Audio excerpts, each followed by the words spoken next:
Después de que mi esposa murió, le guardé un secreto a mi único hijo. Nunca le hablé del rancho de 20 hectáreas en Chihuahua que ella me dejó ni del cheque de caja por 10,350,000 pesos que descansaba en la caja fuerte de mi abogado.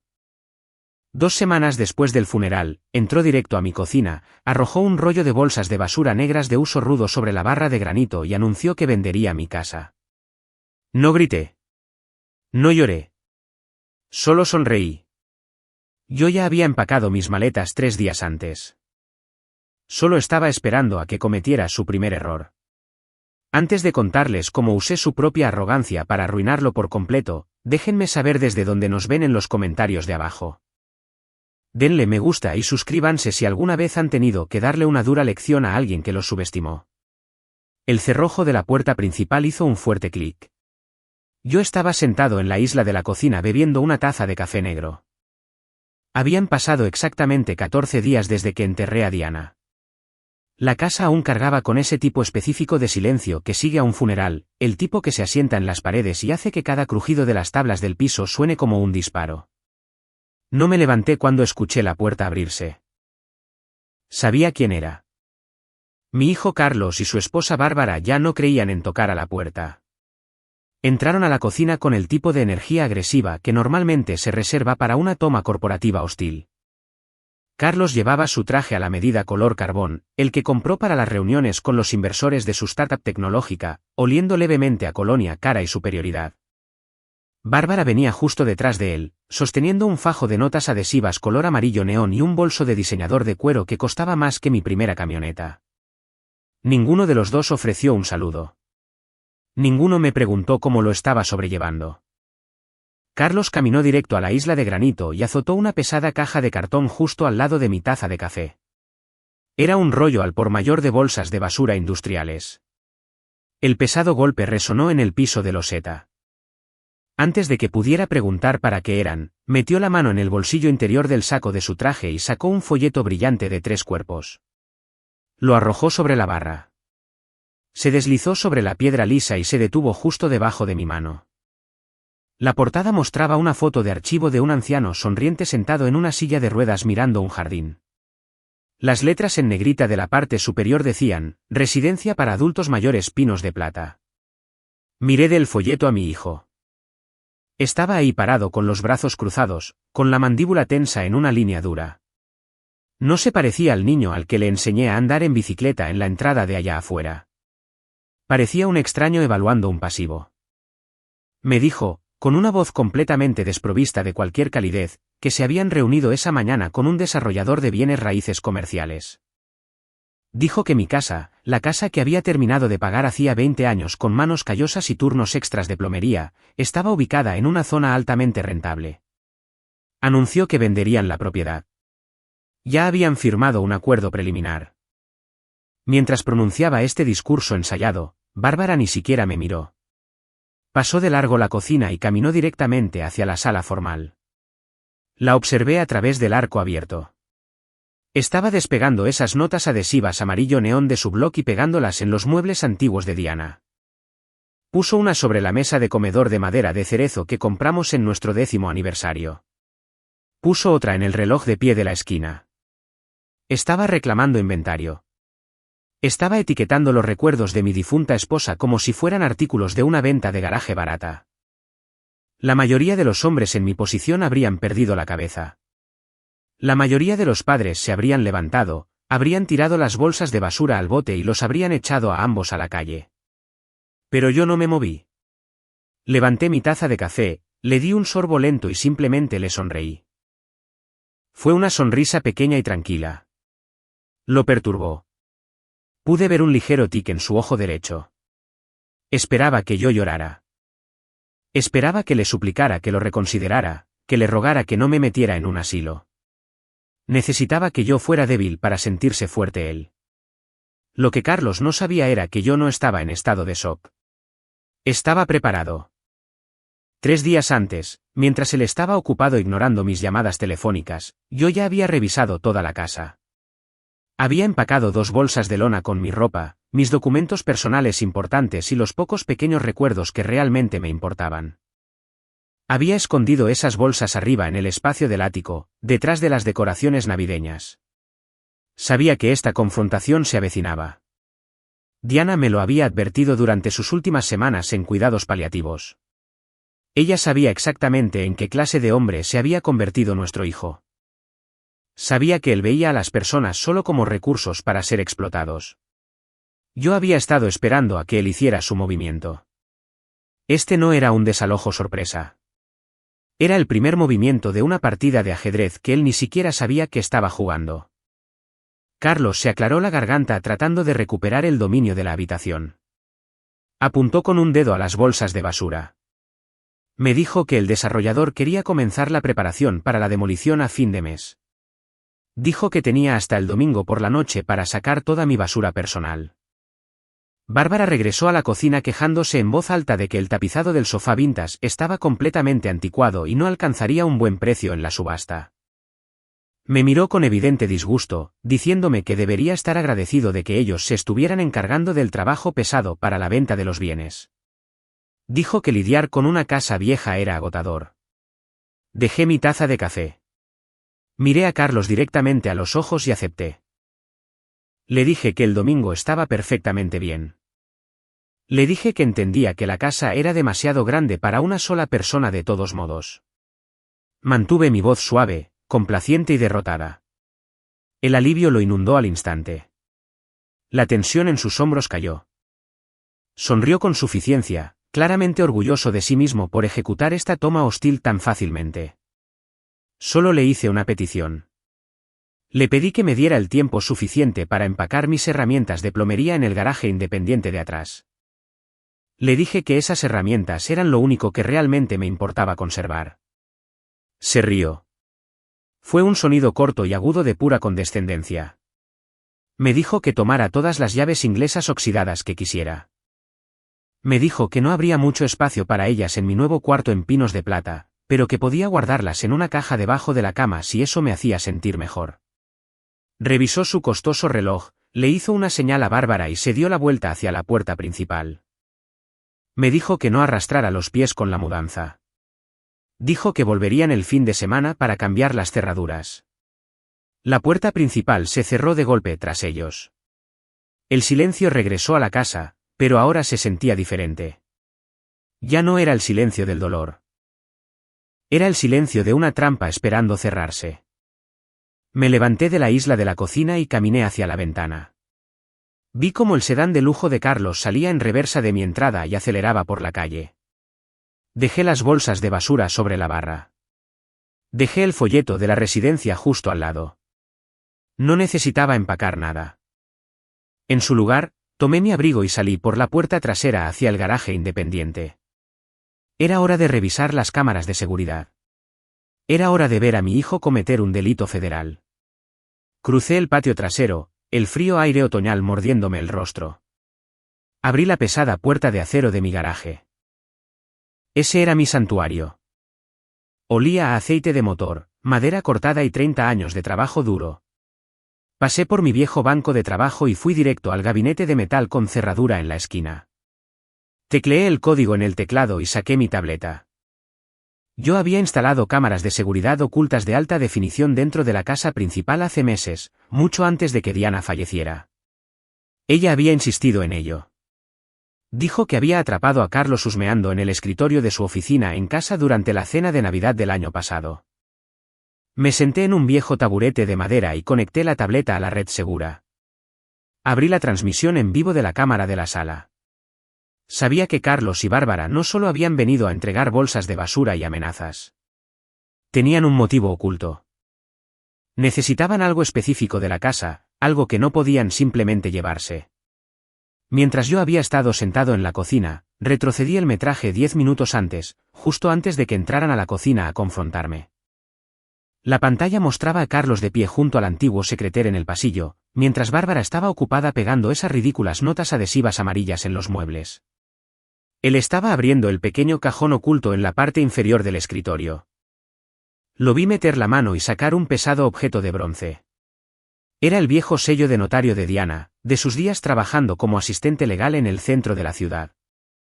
Lo deslizó en el bolsillo de su saco, mirando a su alrededor nerviosamente para asegurarse de que yo no había entrado en la habitación. Pausé el vídeo. Mi corazón latía a un ritmo lento y constante.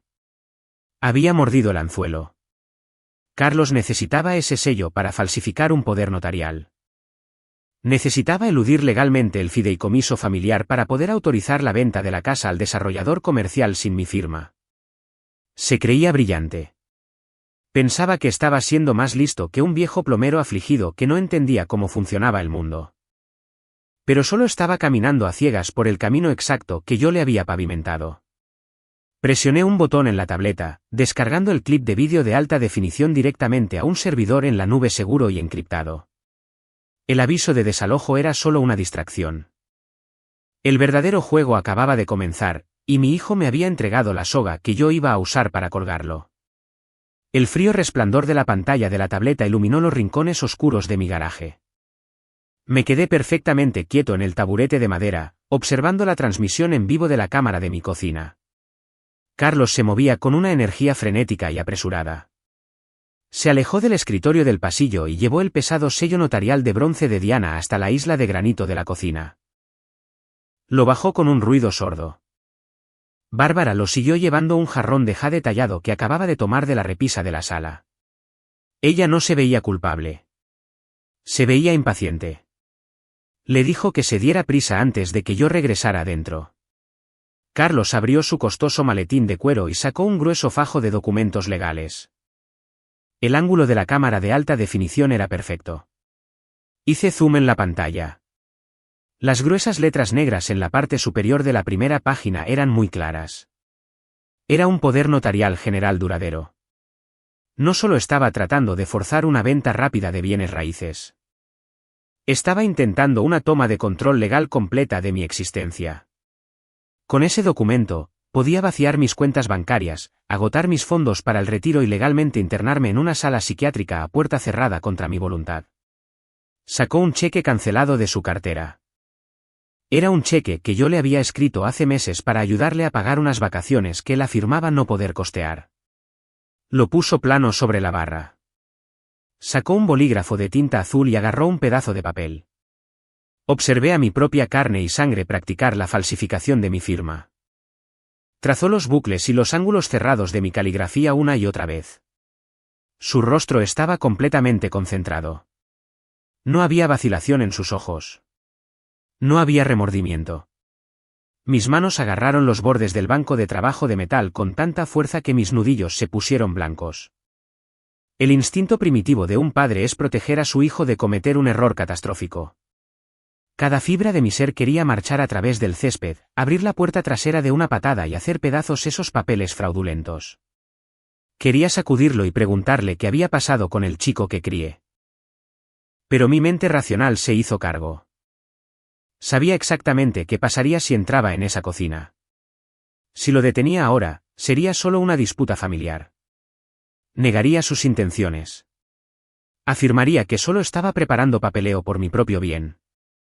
Se haría la víctima y luego simplemente encontraría otra forma de arruinarme a mis espaldas. No podía dejar que se escabullera de esto. Tenía que dejarlo cruzar el punto de no retorno. Tenía que dejarlo cometer voluntariamente un delito mayor a nivel federal. Me obligué a quedarme pegado al taburete. Observé la pantalla y dejé que sellara su propio destino. Carlos terminó sus prácticas. Deslizó el documento oficial al centro de la isla de la cocina. Empuñó el bolígrafo y firmó mi nombre en la línea inferior. Era una falsificación perfecta. Luego vino el clavo final en su ataúd. Tomó el sello notarial de bronce de Diana. Mi esposa había trabajado durante 30 años como asistente legal senior en un despacho de abogados en el centro. Era meticulosa con sus registros. Mantenía ese sello bajo llave porque entendía el inmenso peso de la ley. Carlos presionó el sello de bronce con fuerza sobre la almohadilla de tinta. Lo estampó de golpe junto a la firma falsificada. Sopló sobre la tinta húmeda. Una sonrisa de satisfacción se dibujó en su rostro. Guardó el documento fraudulento de nuevo en su maletín. Acababa de saltarse el blindado fideicomiso familiar que Diana y yo habíamos establecido hace 10 años. Pensaba que había sido más listo que todos. Le asintió a Bárbara. Le dieron la espalda a la cocina y caminaron hacia la puerta principal. La cámara captó su expresión una última vez. Era la mirada de un hombre que creía haber ganado la lotería. Esperé en el frío garaje hasta que escuché el rugido del pesado motor de su sedán de lujo. Escuché el sonido de sus llantas acelerando por la calle hasta que el vecindario se quedó completamente en silencio de nuevo. Toqué la pantalla de mi tableta. La barra de progreso de la subida llegó al 100%. El vídeo de alta definición de su falsificación estaba ahora bloqueado de forma permanente en un servidor en la nube encriptado y seguro. Era una prueba que él nunca podría borrar y que un jurado nunca podría ignorar. Salí del garaje y regresé a la casa. El espacio se sentía contaminado. Caminé directo a la isla de la cocina y miré hacia abajo a la superficie de granito. Había dejado una leve mancha de tinta azul cerca del borde de la piedra. La limpié con mi pulgar desnudo. La realidad de la traición se asentó profundamente en mis huesos. Él realmente creía que yo era solo un anciano roto que se desvanecería en silencio en el fondo. Creía que su golpe repentino había sido impecable, pero un exitoso ejecutivo de tecnología no se arriesga a ir a una prisión federal para desalojar ilegalmente a su padre en duelo a menos que se esté ahogando. Su cronograma era demasiado agresivo. Ya tenía a un desarrollador comercial haciendo fila para comprar la propiedad. Estaba desesperado por una inyección masiva de efectivo y la necesitaba para el fin de la semana. Necesitaba saber exactamente por qué estaba en pánico. Caminé hacia mi recámara y agarré mi abrigo de invierno. Tomé las llaves de mi camioneta de la cómoda. No iba a llamar a la policía. Involucrar a las autoridades ahora mismo solo congelaría la propiedad y arrastraría la situación a una sucia batalla en una corte familiar durante meses. No quería un empate. Quería la aniquilación total. Caminé hacia mi pesada camioneta de trabajo y encendí el motor. Salí de la entrada en reversa y me dirigí a la ciudad. Iba a ver a Felipe, mi abogado privado. Diana sabía de lo que Carlos era capaz mucho antes de que el cáncer se la llevara. Ella vio la codicia pudriéndose dentro de él mientras yo estaba demasiado cegado por mi amor de padre para notarlo. Durante sus últimos meses, ella construyó en secreto una fortaleza financiera de la que Carlos no sabía absolutamente nada. Dejó tras de sí un arma diseñada específicamente para este escenario exacto.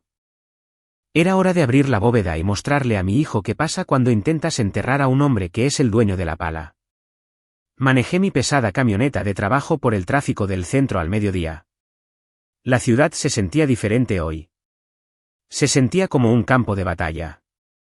Entré al estacionamiento subterráneo debajo de un imponente edificio de oficinas de cristal. Aquí era donde Felipe tenía su despacho. Felipe no era solo un abogado. Era un tiburón vestido con un traje a la medida, y había sido mi abogado privado por más de una década. No me molesté en detenerme en el escritorio de recepción en el piso 40. La joven recepcionista intentó llamarme, pero caminé directo por el pasillo de caoba y empujé la pesada puerta de roble de su oficina privada. Estaba en una llamada telefónica, pero en el momento en que vio la expresión de mi rostro, colgó inmediatamente. Me senté en la silla de cuero frente a su escritorio. No tuve que explicarle la situación. Él ya sabía que Carlos estaba rondando como un buitre. Felipe abrió el cajón inferior de su escritorio y sacó un grueso sobresellado.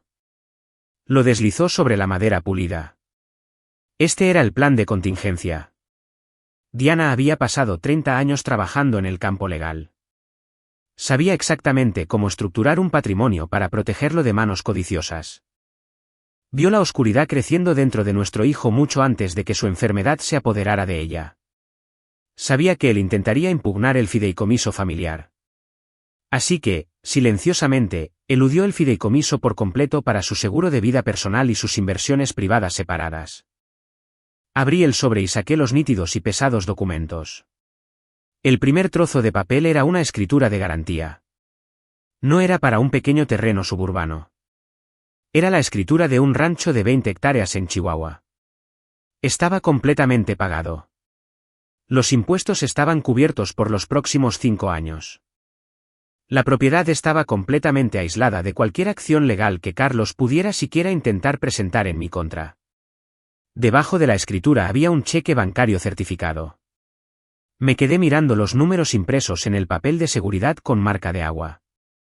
Era por 10,350,000 pesos. Carlos pensaba que me estaba dejando en la miseria. Creía que yo era un anciano indefenso que se vería obligado a dormir en una habitación estrecha en un asilo. No tenía idea de que su madre, en secreto, me había entregado las llaves de una fortaleza inexpugnable. Doblé el cheque y lo guardé en el bolsillo interior de mi chamarra. Sentí una sensación de alivio tranquilo, pero fue rápidamente destrozada por la expresión en el rostro de mi abogado. Felipe no se veía triunfante. Se inclinó hacia adelante y apoyó los codos en el escritorio. Me dijo que había estado investigando discretamente la startup tecnológica que Carlos estaba dirigiendo. Lo que encontró no fue solo una avaricia corporativa estándar. Era una espiral financiera hacia la muerte. Carlos no estaba vendiendo mi casa solo para ser cruel o para mejorar su estilo de vida. La estaba vendiendo porque estaba acorralado y se le acababa el tiempo. Felipe me entregó un expediente financiero impreso. Explicó que la compañía que dirigía mi hijo había perdido a sus principales inversores hace 3 meses.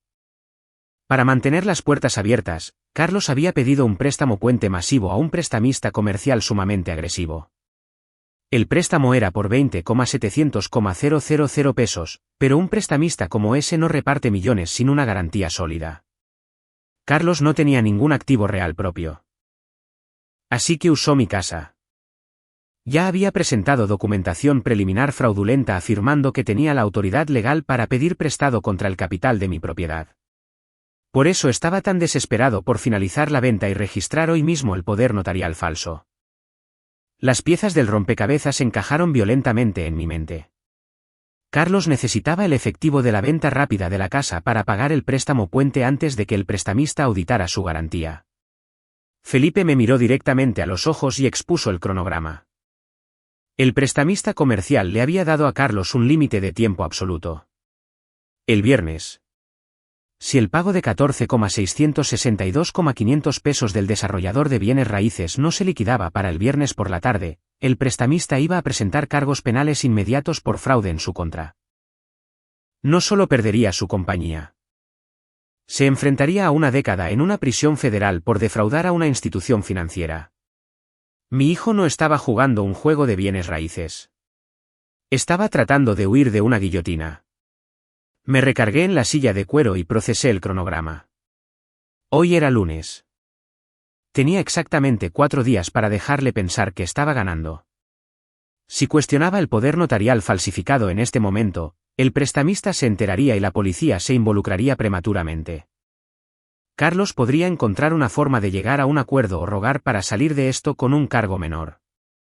No quería que tuviera la oportunidad de negociar un acuerdo. Necesitaba que caminara justo hasta el borde del precipicio el viernes por la mañana, creyendo que había sobrevivido. Me levanté del escritorio y le di las gracias a Felipe. Le dije que mantuviera su teléfono cerca y su agenda despejada para el fin de semana.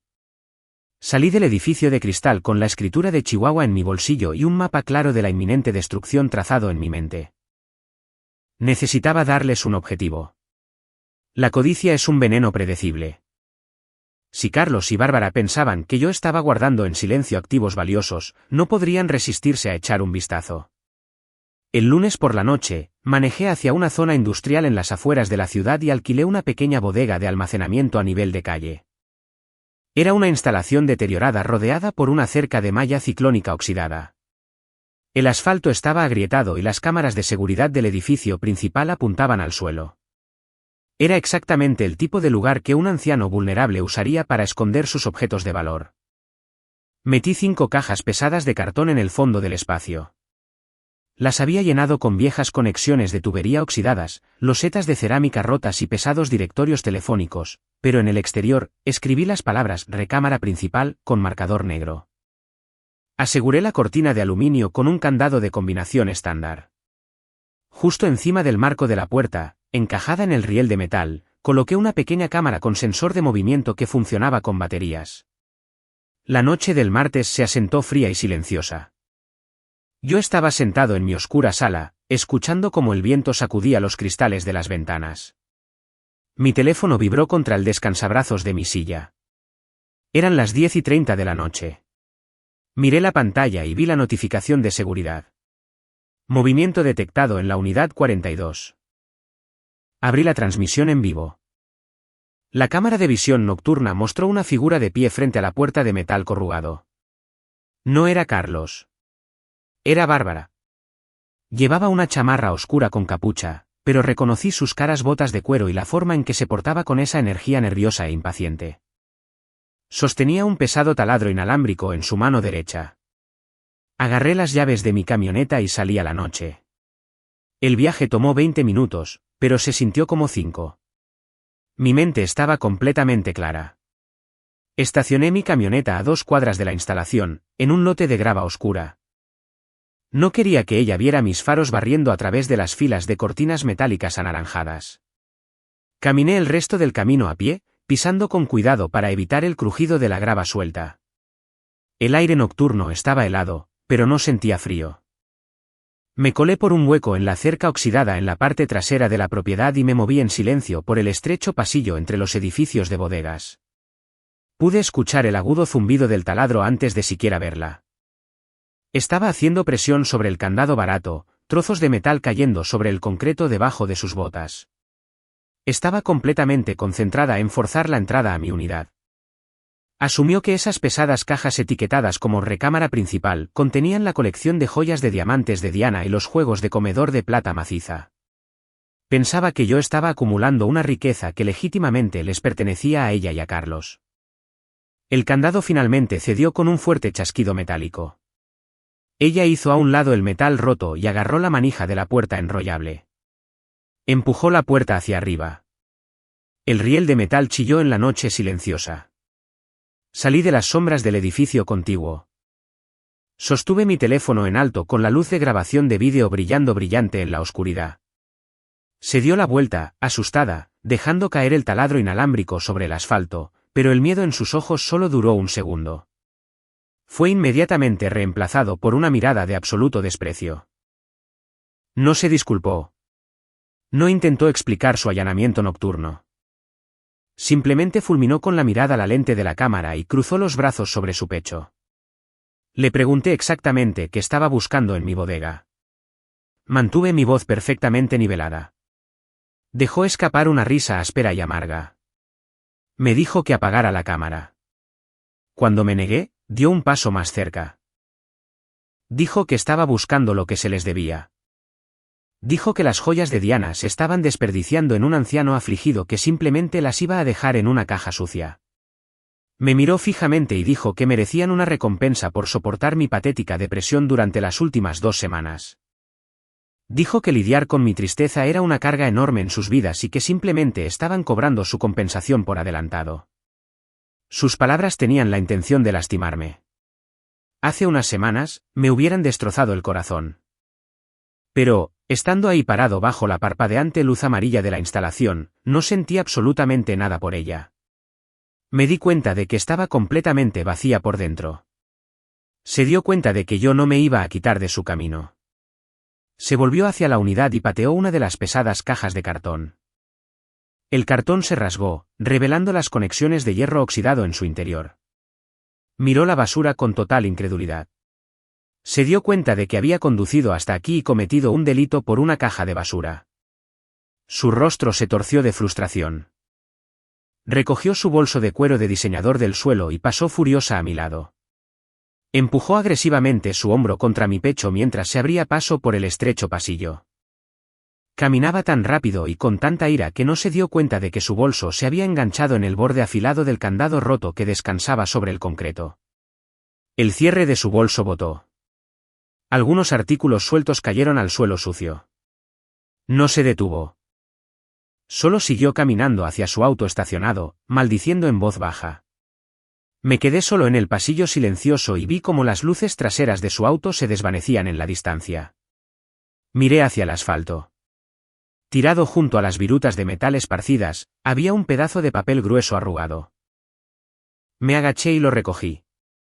Era un recibo de pase de abordar de una aerolínea impreso en papel brillante de agencia de viajes.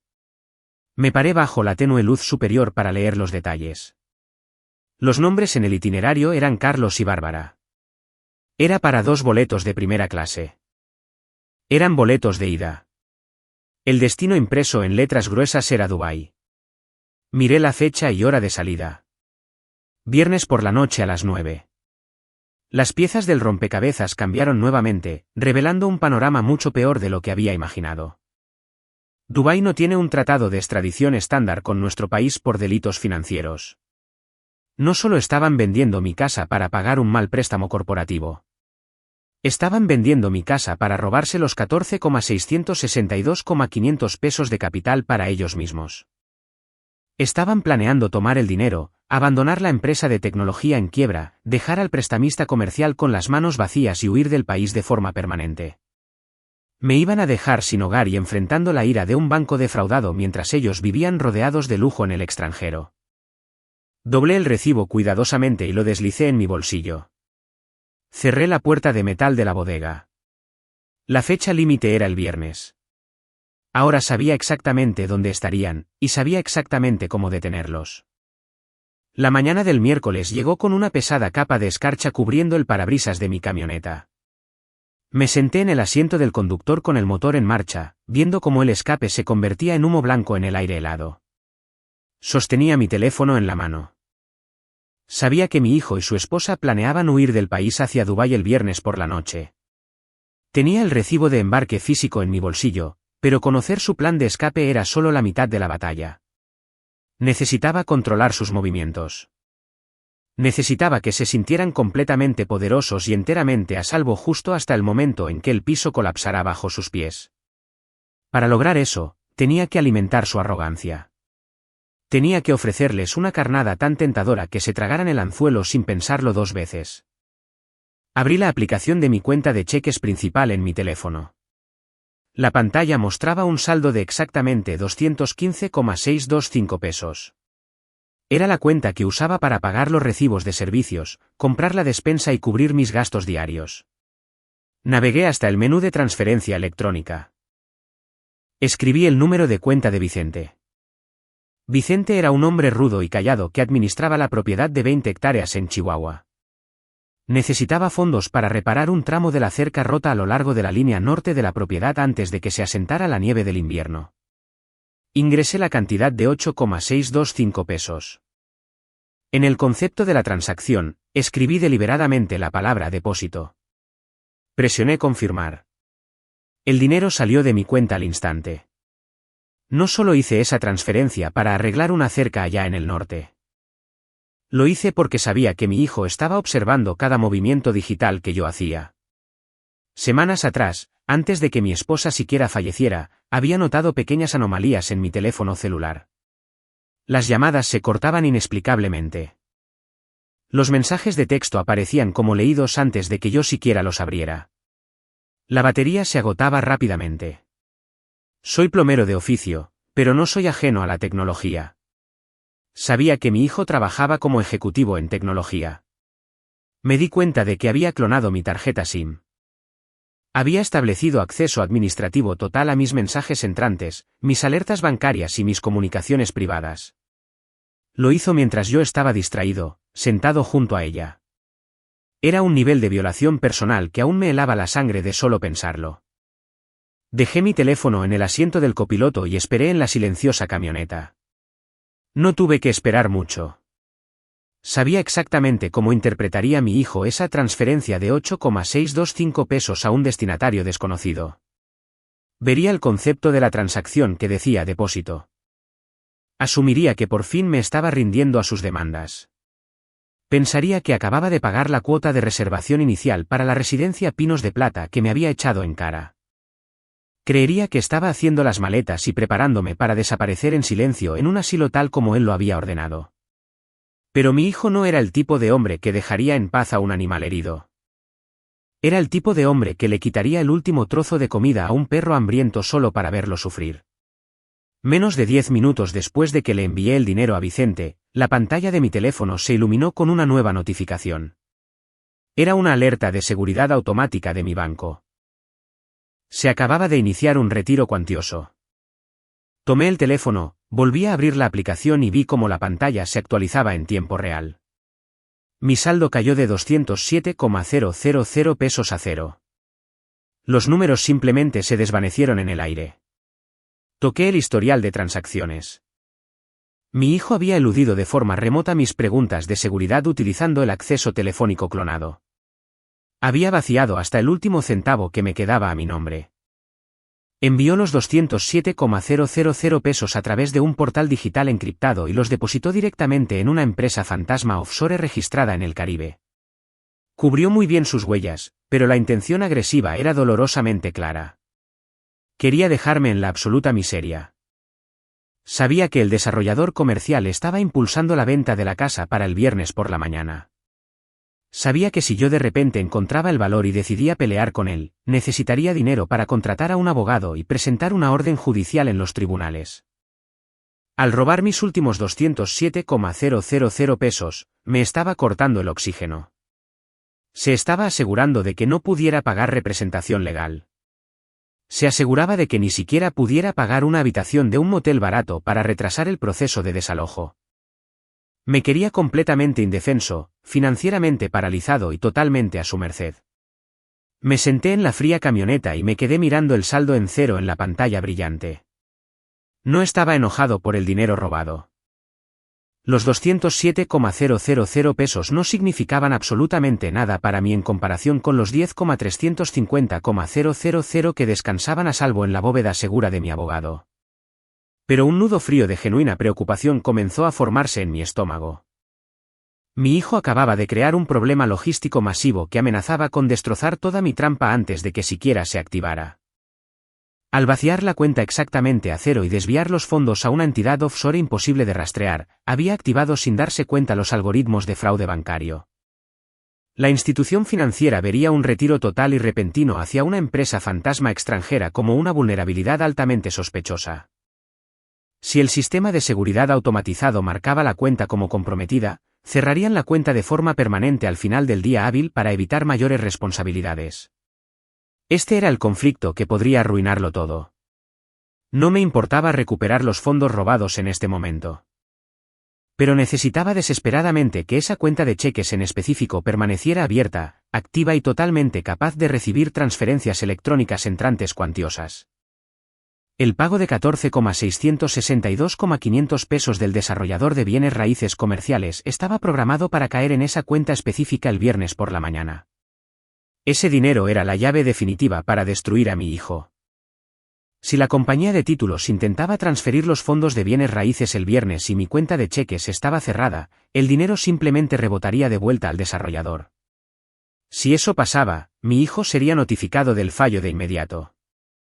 Se daría cuenta de que yo había interceptado en secreto las instrucciones del depósito en garantía.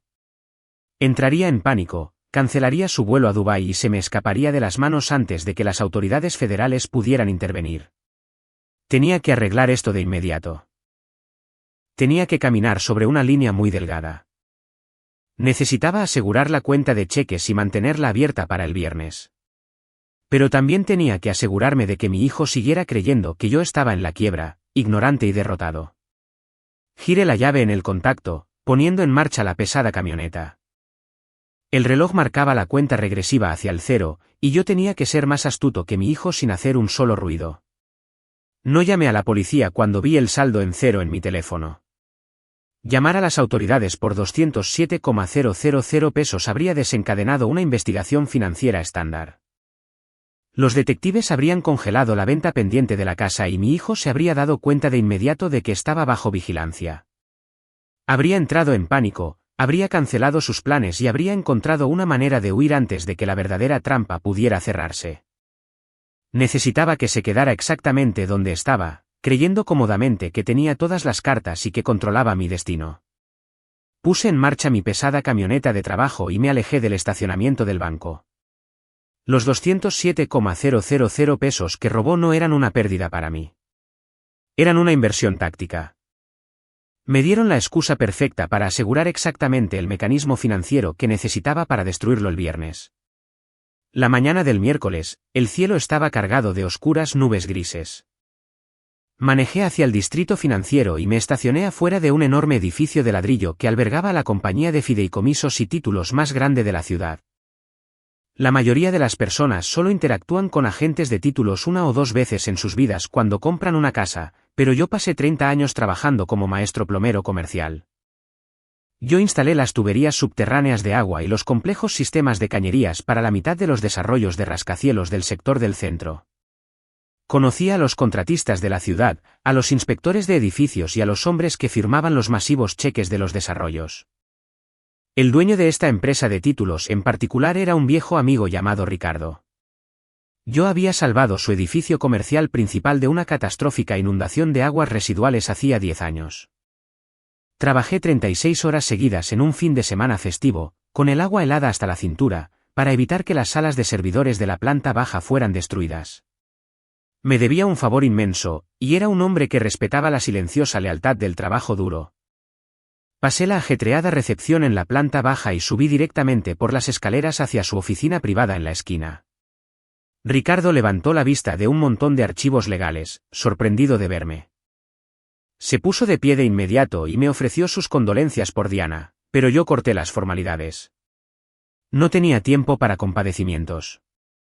Me senté en la silla de cuero frente a él y saqué mi tableta del bolsillo de mi abrigo. Toqué la pantalla y la deslicé por su pulido escritorio de caoba. Reproduje el vídeo de alta definición de la cámara de seguridad de mi cocina.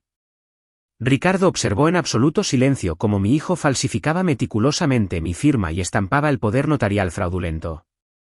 Observó a Bárbara en el fondo, quejándose de mis muebles antiguos. Cuando terminó el vídeo, Ricardo se quitó los lentes de lectura y se frotó los ojos.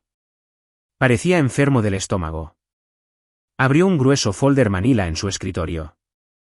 Me dijo que el desarrollador comercial ya había presentado la documentación urgente ayer por la tarde, usando ese mismo documento falsificado para autorizar legalmente la venta de mi hogar. Ricardo estiró la mano hacia el teléfono de su escritorio para llamar a las autoridades y denunciar el fraude inmobiliario. Yo me estiré a través del escritorio y puse mi mano sobre el auricular del teléfono. Le dije que no llamara a nadie. Ricardo me miró completamente confundido. Dijo que la venta era enteramente ilegal y que el contrato del comprador tenía que anularse de inmediato antes de que se transfiriera la escritura de la propiedad. Le dije que no quería anular el contrato. Quería que la venta se llevara a cabo exactamente como estaba programada. Quería que el desarrollador transfiriera los 14,662,500 pesos el viernes por la mañana. Solo necesitaba cambiar el destino final del dinero. Saqué una copia impresa de mi información bancaria y la puse plana sobre el escritorio. Le di instrucciones a Ricardo para que anulara legalmente los detalles de la transferencia bancaria que mi hijo le había proporcionado a la cuenta de depósito en garantía. Mi hijo había configurado el depósito en garantía para que liberara los fondos inmobiliarios directamente a su empresa fantasma offshore y localizable. Yo ordené que la totalidad del pago de 14,662,500 pesos se transfiriera exclusivamente a mi cuenta de cheques principal y personal. Era exactamente la misma cuenta que mi hijo acababa de vaciar a cero la noche anterior. Ricardo entendió exactamente lo que yo estaba haciendo. Vio el frío cálculo en mis ojos y supo que yo estaba construyendo una jaula. Debido a que yo era el verdadero dueño legal de la propiedad, y estaba sentado justo frente a él con mi identificación oficial física en mano, mis nuevas instrucciones en persona anulaban al instante el poder notarial falso. Ricardo redactó un apéndice de reemplazo ahí mismo en su computadora. Firmó la modificación del depósito y la bloqueó profundamente en el sistema bancario seguro. El desarrollador transferiría el dinero el viernes por la mañana y este eludiría por completo a mi hijo. Pero cambiar el destino era solo la primera mitad de la trampa. Le di la mano a Ricardo, salí de su oficina y manejé directamente a la sucursal local de mi banco. Pasé de largo la línea de cajas y caminé directo hacia la oficina del gerente de la sucursal. Me senté y reporté el retiro no autorizado de los 207,000 pesos de la noche anterior. Le mostré al gerente los detalles del número de cuenta extranjera que había usado mi hijo. El gerente entró en pánico de inmediato, tal como yo esperaba. Ofreció cerrar la cuenta de cheques comprometida en ese mismo momento para protegerme de cualquier otro robo digital. Le dije que absolutamente no. Le ordené explícitamente que mantuviera la cuenta abierta y totalmente activa para recibir transferencias electrónicas entrantes. Sin embargo, le di instrucciones para colocar un bloqueo estricto por fraude en todo el perfil financiero. Lo hice teclear los códigos de seguridad específicos en su terminal. Ese bloqueo significaba que podía entrar dinero a la cuenta, pero ni un solo centavo podría ser transferido o retirado electrónicamente. La única manera en que el dinero podría salir de esa cuenta era si yo estaba físicamente parado en la sucursal proporcionando mi firma manuscrita y una identificación oficial. El gerente del banco tecleó los comandos finales en su sistema y presionó la tecla Enter. Las pesadas puertas de hierro de la trampa se cerraron oficialmente de golpe. Para el viernes por la mañana, los 14,662,500 pesos de la venta de la casa caerían a salvo en mi cuenta congelada. Mi hijo estaría sentado en el aeropuerto esperando transferir electrónicamente esos fondos a Dubái y se estrellaría contra un sólido muro de ladrillos. Pensaba que me había dejado financieramente paralizado e incapaz de contraatacar. No tenía idea de que acababa de entregarme las llaves de su propia celda de prisión. La tarde del jueves llegó con un cielo gris y pesado oprimiendo la ciudad. El reloj avanzaba de manera constante hacia el viernes por la mañana y yo estaba exactamente donde necesitaba estar. Mi teléfono vibró en la barra de la cocina. Era un mensaje de texto de Carlos. Quería que me reuniera con él en una pequeña cafetería local a unos kilómetros de la casa. Sabía exactamente por qué me estaba contactando. Los criminales siempre sienten la necesidad de revisar las ataduras de sus víctimas antes de jalar la palanca final. Quería mirarme a los ojos y confirmar que yo seguía roto, complaciente y totalmente ignorante de sus planes de huir del país. Me puse mi gastada chamarra de invierno y conduje hasta la cafetería. El lugar olía a café quemado y aceite de freír viejo. Era un lugar local que solía visitar hace años después de largos turnos de plomería.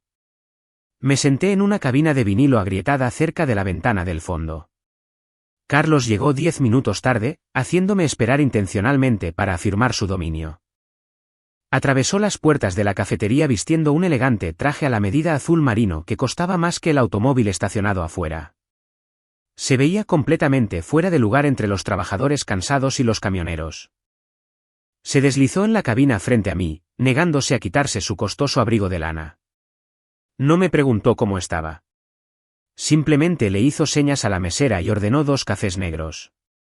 Se inclinó sobre la mesa pegajosa, descansando sus antebrazos en el borde.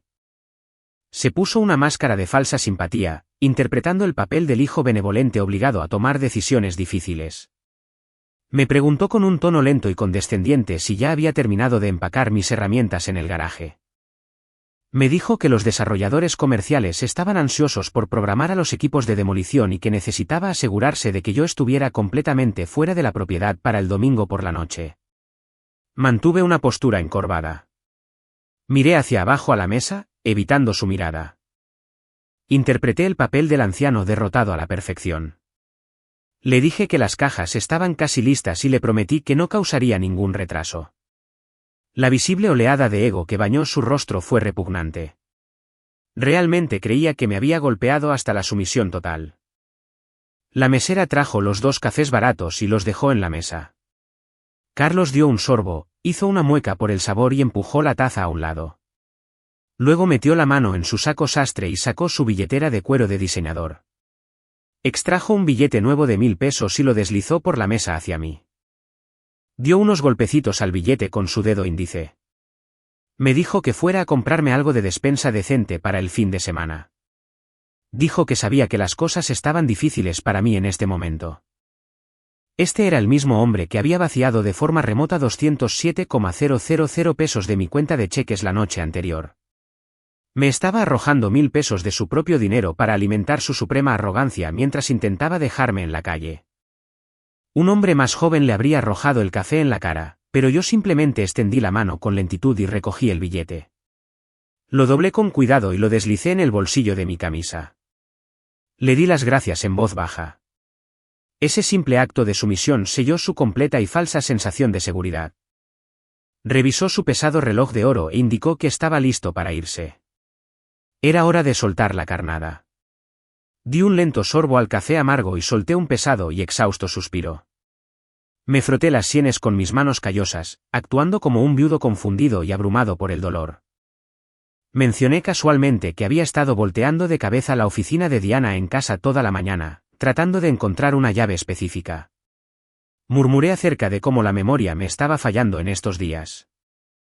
Carlos dejó de deslizarse fuera de la cabina y se acomodó de nuevo en el asiento de vinilo. Me preguntó qué tipo de llave estaba buscando, con un tono agudo de repentina sospecha en su voz. Mantuve los ojos fijos en mi taza de café. Expliqué que era una pequeña llave de bronce con un número de serie estampado. Le dije que pertenecía a la caja de seguridad privada que Diana tenía en la bóveda del Banco Nacional en el centro. Negué lentamente con la cabeza, preguntándome en voz alta por qué ella siempre había sido tan reservada acerca de esa caja en específico. Dije que estaba preocupado porque no podía recordar si ella guardaba las escrituras originales de la propiedad o tal vez algunas enmiendas escritas a mano al fideicomiso familiar allí dentro.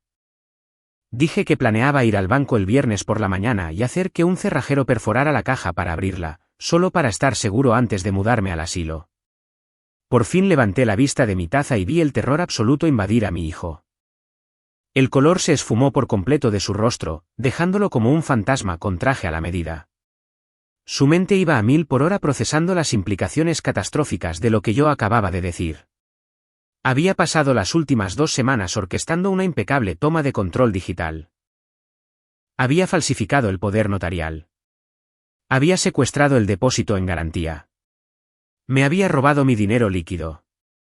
Pero se había olvidado por completo del mundo físico. Se dio cuenta de que, si surgía un documento de fideicomiso original y actualizado de una bóveda bancaria cerrada, anularía al instante su papeleo falsificado. Detendría permanentemente el pago de los bienes raíces del viernes por la mañana. Revisó frenéticamente su reloj. Eran las 4:15 de la tarde. El Banco Nacional en el distrito financiero del centro cerraba el acceso del público a sus bóvedas exactamente a las 5. El trayecto desde esta cafetería hasta el centro de la ciudad tomaba al menos 30 minutos en el pesado tráfico de la tarde. Tenía un máximo de 15 minutos para subir a su auto, cruzar la ciudad a toda velocidad, mostrar su poder notarial falso al gerente del banco y hacer que perforaran esa caja de seguridad antes de que las puertas se cerraran con llave por la noche. Si esperaba hasta mañana por la mañana, yo podría llegar primero. No podía arriesgarse. El pánico secuestró por completo su sistema nervioso. Se puso de pie de forma tan abrupta que sus rodillas se estrellaron contra la parte inferior de la pesada mesa de la cafetería, haciendo sonar las tazas de café. Tartamudeó una excusa patética y rota sobre una llamada de conferencia de emergencia con su equipo de desarrollo que se le había olvidado por completo. Arrojó un billete de 100 pesos a la mesa para cubrir las bebidas. Ni siquiera esperó a que me despidiera. Se dio la vuelta y prácticamente corrió hacia la salida, empujando a una mesera que sostenía una bandeja con comida. Me quedé perfectamente quieto en la silenciosa cabina. Escuché la puerta de la cafetería cerrarse y el tintineo de la campanilla. Miré por la ventana y vi a su sedán de lujo salir quemando llanta del estacionamiento, pasándose un semáforo en rojo mientras aceleraba hacia la autopista. Conducía como un hombre que huía por su vida. Tomé un respiro lento y profundo del aire grasiento. Giré la cabeza y miré al otro lado de la mesa. En su ciego pánico absoluto por ganarle al reloj del banco, había cometido el único error fatal con el que yo contaba. Ahí mismo, en el desgastado asiento de vinilo, abandonado y completamente desprotegido, estaba su pesado maletín de cuero. Era el mismo maletín que llevaba a todas partes. El maletín que contenía su computadora portátil corporativa encriptada. Estaba tan aterrorizado por una caja de seguridad imaginaria que dejó toda su empresa criminal sentada justo frente a mí. Me deslicé fuera de la cabina, agarré la pesada asa de cuero y salí por la puerta trasera de la cafetería. Salí al callejón frío detrás de la cafetería, sosteniendo la pesada asa de cuero. El aire olía a asfalto mojado y verduras podridas de los contenedores de basura de la cocina. Caminé rápidamente hasta mi camioneta de trabajo estacionada cerca del borde del lote. Subí a la cabina y le puse el seguro a las puertas. Dejé el maletín en el asiento del pasajero. Mi corazón latía con un ritmo lento y pesado. Sabía que mi hijo estaba en ese momento zigzagueando por el tráfico en un pánico ciego, tratando de llegar a la bóveda de un banco que no contenía absolutamente nada. Había dejado toda su vida sentada en la cabina de vinilo. Abrí los broches de bronce de un golpe. El maletín olía a colonia cara y a cuero nuevo. En su interior, acomodada en un compartimento de terciopelo, estaba su elegante computadora portátil corporativa plateada. Era una máquina de alta gama asegurada con encriptación de grado militar y escáneres biométricos. Para cualquier otra persona, sería un ladrillo impenetrable. Pero yo no estaba actuando solo. Ayer, cuando me reuní con mi abogado, le dije que necesitaba una forma de ver exactamente qué tan profunda era la podredumbre dentro de la compañía de mi hijo. Felipe había metido la mano en el cajón de su escritorio y me había entregado un pequeño dispositivo negro. Saqué ese pequeño dispositivo del bolsillo de mi camisa. Era una unidad especializada de extracción de datos. Felipe le pagaba a una empresa de seguridad privada mucho dinero por herramientas como esta. No necesitaba saber la contraseña de mi hijo. No necesitaba su huella digital. Abrí la pantalla de la laptop solo lo suficiente para acceder al panel lateral. Inserté la unidad negra en el puerto. Una pequeña luz verde en el borde de la carcasa de plástico comenzó a parpadear rápidamente. La pantalla permaneció completamente oscura, pero el ventilador interno comenzó a zumbar. El programa de extracción eludió por completo el sistema operativo y comenzó una clonación de fuerza bruta del disco duro físico. Me senté en la cabina fría de mi camioneta y miré el reloj digital en mi tablero. Felipe me había dicho que tomaría exactamente 3 minutos. Esos fueron los 3 minutos más largos de mi vida. Observé la entrada del estacionamiento, esperando ver el sedán de lujo de mi hijo entrar rechinando de vuelta al lote. Tarde o temprano se daría cuenta de que olvidó su maletín. Yo solo necesitaba terminar antes de que él volviera. El reloj digital avanzó. 2 minutos. 2 minutos y medio. La pequeña luz verde en la unidad dejó de parpadear y se volvió fija. La clonación estaba completa. Saqué la unidad del puerto y la deslicé profundamente en el bolsillo de mi abrigo. Usé un paño de microfibra de mi guantera para limpiar cualquier huella digital de la carcasa plateada. Cerré la laptop, la deslicé de regreso al compartimento de terciopelo y cerré de un golpe los broches de bronce. El maletín se veía exactamente igual que como estaba en la cabina. Salí de mi camioneta y volví a caminar hacia la entrada principal de la cafetería. Empujé la puerta de cristal. La multitud del almuerzo de la tarde había disminuido. La mesera que nos sirvió el café estaba limpiando la barra. Me acerqué a ella y puse el pesado maletín de cuero sobre un banco. Le dediqué una cálida sonrisa de disculpa. Le dije que mi hijo había salido corriendo a una reunión de emergencia y accidentalmente había dejado su bolsa de trabajo en nuestra mesa. Le entregué un billete de 500 pesos y le pedí que lo guardara a salvo detrás del mostrador hasta que él regresara. Ella sonrió, se guardó el dinero en el delantal y colocó el maletín cerca de la caja registradora. Caminé hacia mi camioneta y me alejé conduciendo. 10 horas después, la ciudad estaba completamente dormida. Estaba sentado en la oscura sala de conferencias del despacho de Felipe. La única luz provenía del resplandor de un monitor de escritorio gigante. Felipe estaba sentado en la cabecera de la larga mesa de caoba, escribiendo rápidamente en un teclado mecánico. La unidad de extracción negra estaba conectada a una terminal segura. Estábamos mirando en lo profundo del alma digital de la startup tecnológica de mi hijo. Los archivos eran un desorden caótico de proyecciones fabricadas y correos electrónicos desesperados. Encontramos fácilmente el rastro digital de papel para el préstamo puente fraudulento. Los documentos que probaban que usó mi casa como garantía ilegal estaban en una carpeta llamada pasivos urgentes. Eso por sí solo era suficiente para enviarlo a prisión y salvar mi propiedad. Pero Felipe no se detuvo ahí. Era un hombre que escarbaba hasta el fondo del barril. Abrió una hoja de cálculo oculta y encriptada, enterrada dentro de una carpeta del sistema. Felipe dejó de escribir. El silencio en la sala de conferencias se volvió increíblemente pesado. Se inclinó más cerca del monitor. Se quitó los lentes y se frotó el puente de la nariz. Giró la pantalla grande hacia mí. Señaló una serie de transferencias bancarias salientes fechadas hace 3 meses. Habían sido transferidas desde una cuenta corporativa a nombre de una controladora, directamente al presupuesto operativo de la empresa en quiebra. Le pregunté qué era lo que estaba viendo. Felipe me miró con una expresión sombría. Me explicó que esos fondos no provenían de un banco.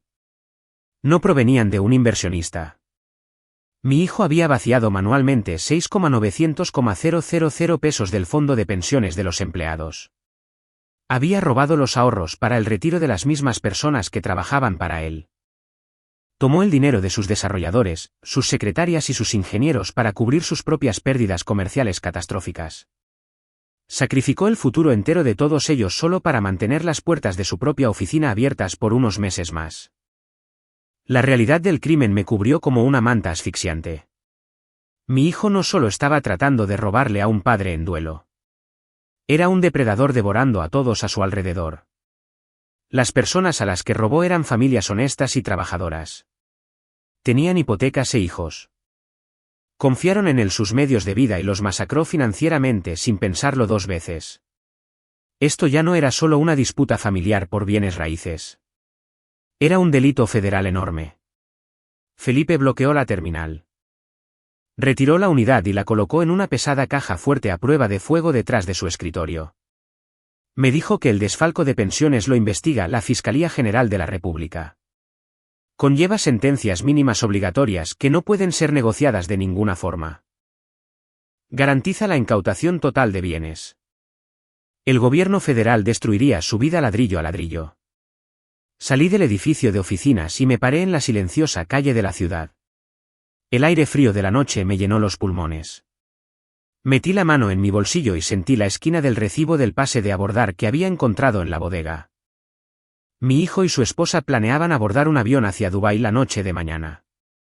Pensaban que iban a escapar del impago del préstamo puente y vivir como reyes con el dinero robado de mi casa. No tenían ni idea de la gravedad de la avalancha que colgaba sobre sus cabezas. Me subí a mi camioneta y conduje a casa. Mañana era viernes. Era el día del cierre y la trampa estaba completamente armada. La mañana del viernes llegó con un frío amargo que se filtraba a través del piso de mi pesada camioneta de trabajo. Estaba estacionado a media cuadra del Banco Nacional en el distrito financiero del centro. El motor estaba apagado y la calefacción en silencio. Estaba sentado en el asiento del conductor mirando las pesadas puertas de cristal del vestíbulo del banco a través de mi parabrisas. Las calles estaban llenas de oficinistas apresurándose matutinamente, completamente ignorantes de la absoluta destrucción que estaba a punto de desatarse. Coloqué mi tableta en la consola central y abrí dos aplicaciones específicas. La primera aplicación era un mapa satelital en vivo. Un pequeño punto rojo parpadeaba constantemente cerca de la terminal internacional del aeropuerto de la ciudad. La noche del martes en las deterioradas bodegas, cuando Bárbara me empujó violentamente y su bolso de diseñador se enganchó en el candado roto, no solo recogí su pase de abordar. Mientras ella estaba ocupada insultándome y tratando de recoger su maquillaje desparramado, saqué un pequeño dispositivo de rastreo magnético de mi bolsillo y lo deslicé hasta el fondo en el forro de seda de su bolso. Había comprado un paquete a granel de esos rastreadores del tamaño de una moneda hacía meses para vigilar mis costosas herramientas eléctricas en los caóticos sitios de plomería. Ahora, uno de esos dispositivos baratos estaba rastreando los movimientos finales de la empresa criminal de mi hijo. Hice zoom en el mapa. El punto rojo estaba completamente inmóvil dentro de la Terminal 3.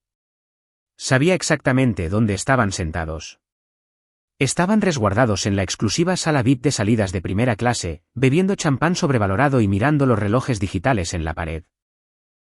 Su costoso equipaje ya estaba documentado.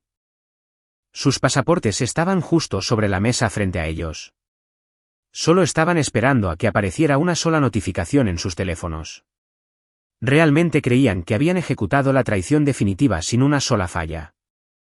Pensaban que yo estaba sentado solo en mi casa vacía, empacando mis llaves oxidadas en cajas de cartón, completamente ajeno al hecho de que habían vendido el techo justo sobre mi cabeza. Cambié la pantalla de la tableta a mi aplicación bancaria segura. Eran exactamente las 9:55 de la mañana. Ricardo, mi viejo amigo de la compañía de títulos en el centro, era un hombre que respetaba la puntualidad absoluta. El desarrollador comercial que compró mi casa había firmado los documentos de cierre finales la tarde de ayer. Los fondos del desarrollador estaban asentados tranquilamente en un depósito en garantía, esperando el detonante legal para ser liberados. Exactamente a las 10, el sistema bancario automatizado actualizó su registro diario. Mantuve mis ojos fijos en la pantalla. El saldo de mi cuenta de cheques principal cambió de repente. Pasó de 0 pesos a exactamente 14,662,500 pesos. La transferencia bancaria de la compañía de títulos se había liquidado perfectamente. Ricardo había seguido mis instrucciones legales de reemplazo al pie de la letra. El enorme pago eludió por completo la ruta del depósito fraudulento que mi hijo había establecido. El dinero nunca se acercó siquiera a sus cuentas offshore y localizables. Aterrizó de forma segura a mi nombre, pero simplemente tener este dinero a salvo en mi cuenta no era el golpe final. Sabía cómo operaba mi hijo. Era una criatura de hábitos digitales, y no dejaba nada al azar. No confiaría en iniciar sesión manualmente en el banco para transferir los fondos mientras estaba sentado en una sala de aeropuerto abarrotada. Habría configurado un script automatizado personalizado, diseñado para barrer inmediatamente el dinero fuera de mi cuenta en el segundo exacto en que aterrizara. Quería transferir esos fondos instantáneamente a su compañía fantasma en el Caribe para que no hubiera absolutamente ningún retraso en su escape hacia Dubái. Observé la pantalla esperando que se activara su trampa digital. Ocurrió exactamente a las 10:15. Apareció una transferencia bancaria saliente pendiente en mi registro por el monto total de 14,662,500 pesos. El destino era exactamente el mismo número de cuenta extranjera que él había usado para robar mis 207,000 pesos a principios de la semana. Su script automatizado intentaba arrebatarme agresivamente el dinero de las manos, pero su script se estrelló directamente contra un muro de ladrillos macizo. Golpeó el bloqueo estricto por fraude que yo personalmente había establecido con el gerente de la sucursal el miércoles por la mañana. El algoritmo bancario interno reconoció al instante un intento masivo de transferencia extranjera no autorizada en un perfil de seguridad bloqueado. La pantalla de mi tableta parpadeó con un brillante mensaje de error en rojo. La transferencia fue rechazada al instante. La retención de seguridad permaneció activa. La transacción pendiente simplemente desapareció del registro y los 14,662,500 pesos cayeron de regreso a mi saldo disponible. El dinero estaba atrapado dentro de una bóveda digital y yo era la única persona en la Tierra con la llave física para abrirla. Me recargué contra la fría cabecera del asiento de mi camioneta y tomé un respiro lento y profundo. Podía imaginar vívidamente la escena caótica desarrollándose a 25 kilómetros de distancia en la sala VIP del aeropuerto. Mi hijo probablemente estaba mirando la pantalla de su teléfono, incapaz de comprender lo que acababa de suceder. Trataría frenéticamente de actualizar la aplicación bancaria. Trataría de ejecutar su script de transferencia automática por segunda vez. Culparía enojado a la conexión inalámbrica a Internet del aeropuerto. Pero en unos pocos y cortos minutos, la fría y aterradora realidad finalmente se hundiría en sus huesos. El dinero no se movía. Estaba programado para abordar un vuelo de ida fuera del país esta noche. Le debía a un despiadado prestamista comercial 20,700,000 pesos para el final del día hábil. Si no pagaba ese préstamo puente, el prestamista presentaría cargos federales por fraude en su contra antes de que se pusiera el sol. Y el capital robado que desesperadamente necesitaba para comprar su libertad estaba encerrado permanentemente. Había construido una máquina impecable para destruirme, pero había olvidado por completo que fui yo quien le enseñó a usar las herramientas. El pánico lo iba a consumir, y yo sabía exactamente hacia dónde iba a correr a continuación. El silencio dentro de la cabina de mi camioneta fue roto por la repentina vibración de mi teléfono celular en el asiento del copiloto. La pantalla se iluminó en la tenue luz de la mañana. El identificador de llamadas mostraba el nombre de mi hijo.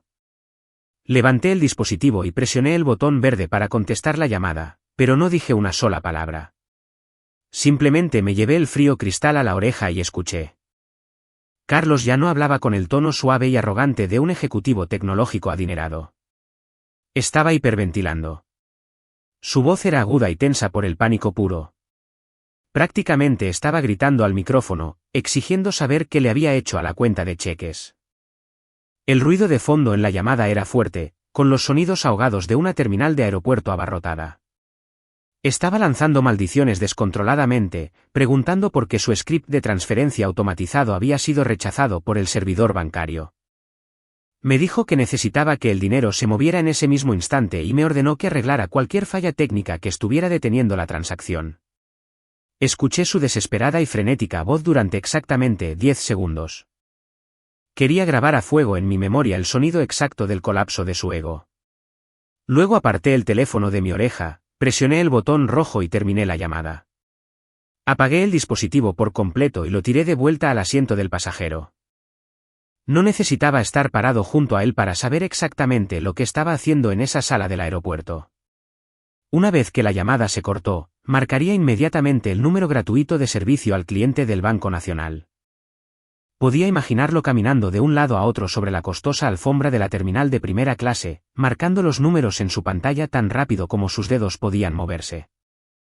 Navegaría por los menús de voz automatizados, tratando de forzar al sistema a autorizar manualmente la transferencia bancaria a su empresa fantasma offshore.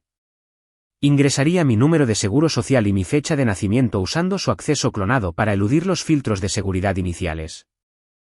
Pero ninguna de sus llaves digitales robadas importaba ya. La voz automatizada al otro lado de la línea le entregaría un mensaje muy claro y devastador. El sistema bancario le informaría que la cuenta estaba completamente bloqueada. Le indicaría que se había activado un bloqueo estricto por fraude debido a intentos sospechosos de transferencias internacionales. Le diría que bajo ninguna circunstancia se podrían mover fondos electrónicamente. Pero la peor parte de ese mensaje automatizado era la instrucción final que le proporcionaba. El sistema le informaría explícitamente que el bloqueo solo podía ser levantado por el titular principal de la cuenta parado físicamente dentro de una sucursal local con una identificación oficial emitida por el gobierno. Él estaba a 25 kilómetros de distancia, parado en la terminal de un aeropuerto, y la única llave física para la fortuna que había robado estaba justo en mi bolsillo. Mientras escuchaba ese rechazo automático, las bocinas de la sala de lujo sonarían. El último llamado de abordaje para el vuelo matutino a Dubái resonaría por la terminal. Los agentes de la aerolínea en la puerta de abordaje se estarían preparando para cerrar las puertas en menos de 20 minutos. La realidad de su situación se le estaba viniendo encima desde todos los ángulos posibles. Tenía un pase de abordar de primera clase en la mano, pero sus bolsillos digitales estaban completamente vacíos. Bárbara no era el tipo de mujer que tolera el fracaso o la pobreza. Yo sabía exactamente cómo reaccionaría cuando se diera cuenta de que el plan se había desmoronado. Vería el puro terror en el rostro sudoroso de él, y sabría que el dinero había desaparecido. Ella no le ofrecería consuelo ni le preguntaría cómo podían solucionar el problema juntos. Se volvería contra él al instante. Había empacado sus costosas maletas esperando aterrizar en un penthouse de lujo en el desierto financiado enteramente con el patrimonio que me habían robado. Cuando Carlos le dijera que la transferencia había rebotado y la cuenta del banco estaba bloqueada, ella perdería la cabeza. Sabía que empezaría a gritarle ahí mismo frente a los demás viajeros adinerados. Se negaría categóricamente a subir a un vuelo de 14 horas hacia el Medio Oriente sin un solo peso a sus nombres. Le diría que era un completo y patético fracasado por dejar que un plomero sin educación fuera más listo que él en la hora final.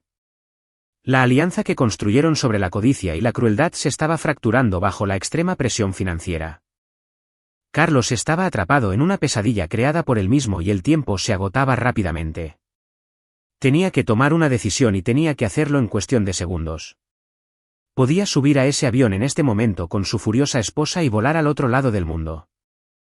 Pero si lo hacía, aterrizaría en un país extranjero sin absolutamente nada de dinero, sin ingresos y sin forma de sobrevivir. Su empresa tecnológica en México colapsaría al final del día. El despiadado prestamista comercial se daría cuenta de que la garantía de la casa era totalmente fraudulenta. Presentarían órdenes de arresto federales antes de que su avión siquiera tocara tierra en Dubái. Se convertiría en un fugitivo internacional con una billetera vacía y sin lugar a dónde huir. O podía quedarse y pelear por el dinero. Podía abandonar el vuelo, abandonar el plan de escape y tratar de obligarme a levantar el congelamiento del banco. Su codicia y su desesperación eran demasiado poderosas como para simplemente dejar ir los 14,662,500 pesos.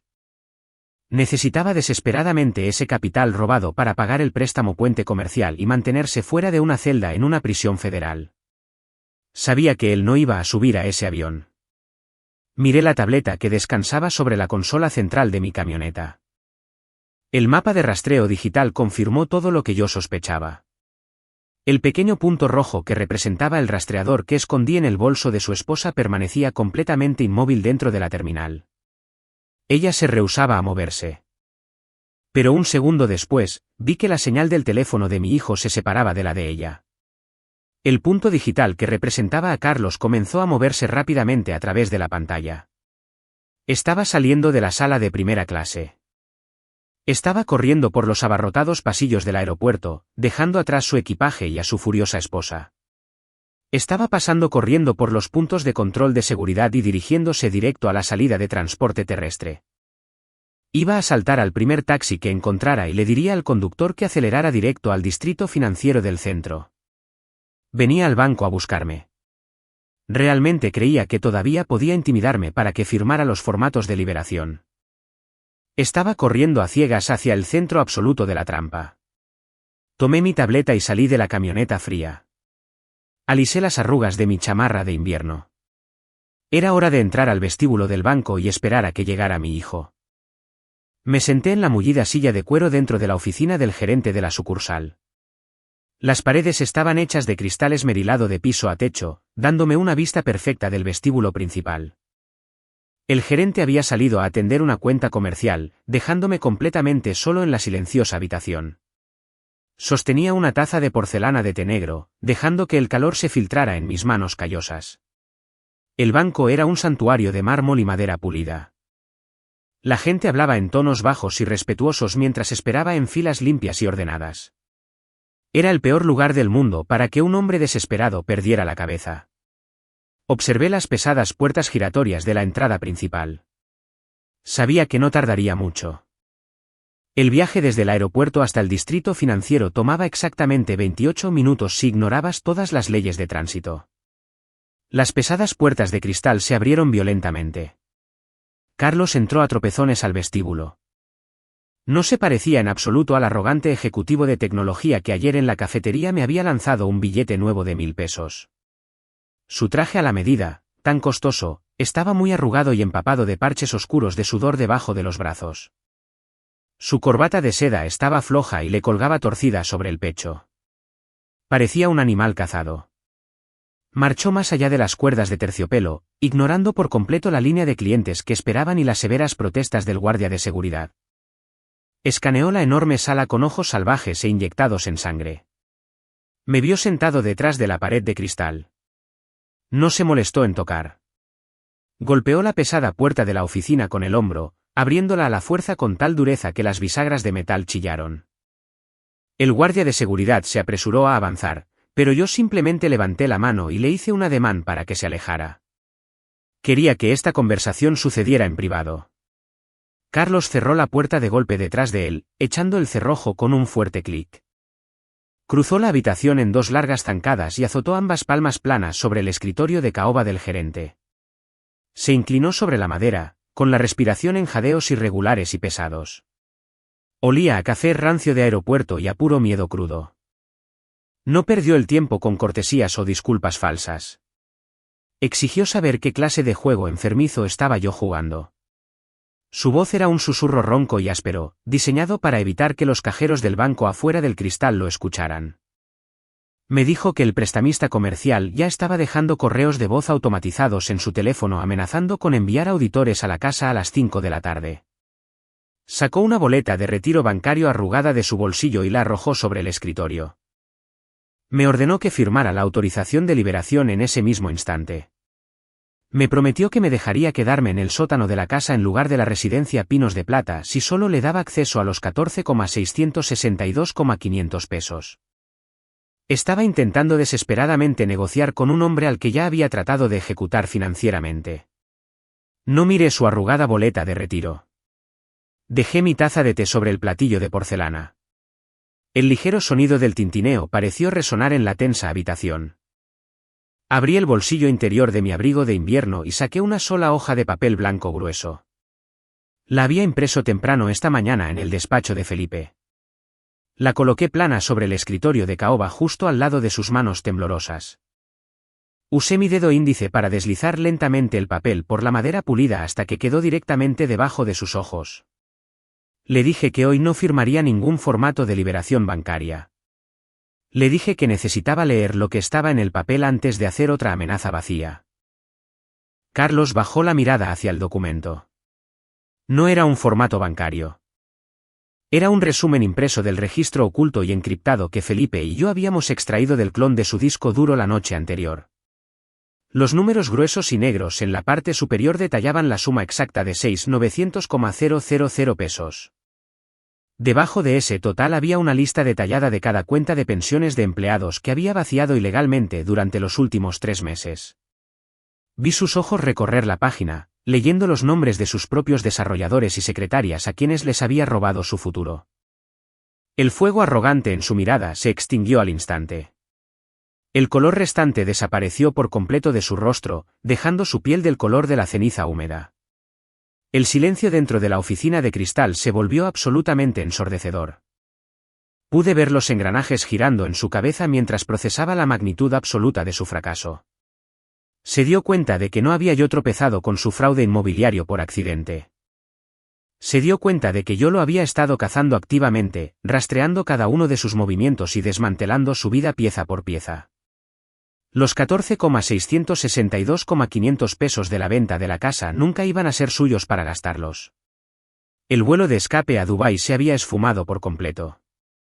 Pero peor que todo eso, por fin entendió que el gobierno federal estaba a punto de destrozar toda su existencia. El desfalco de pensiones conllevaba sentencias mínimas obligatorias de prisión. Se enfrentaba a una década detrás de muros de concreto. Su compañía tecnológica, sus trajes a la medida, sus autos costosos y su orgullo inmerecido se evaporaron por completo en el lapso de 10 segundos. El cerebro humano solo puede procesar una cantidad limitada de pérdida catastrófica antes de que los instintos primarios se hagan cargo por completo. No le quedaba ninguna ventaja para usar en mi contra. No tenía dinero para sobornar su salida. No tenía ruta de escape hacia donde correr. Lo único que quedaba dentro de su cuerpo hueco era una rabia violenta e impredecible. Dejó escapar un sonido terrible que fue mitad sollozo y mitad grito. Pasó su brazo por el escritorio de caoba, estrellando la taza de té de porcelana contra la pared de cristal y esparciendo las plumas por el piso. Luego, plantó firmemente sus costosos zapatos de cuero en la alfombra y abalanzó todo su cuerpo sobre el ancho escritorio. Sus manos se extendieron con los dedos curvados como ganchos, apuntando directamente a mi garganta. Carlos lanzó su cuerpo a través de la madera pulida del escritorio. Sus manos buscaban agresivamente mi cuello. Yo no me encogí. No levanté los brazos para bloquearlo. Sabía que no tenía que hacer absolutamente nada. Antes de que sus dedos pudieran siquiera rozar la tela de mi abrigo, la pesada puerta de cristal esmerilado a sus espaldas se abrió violentamente.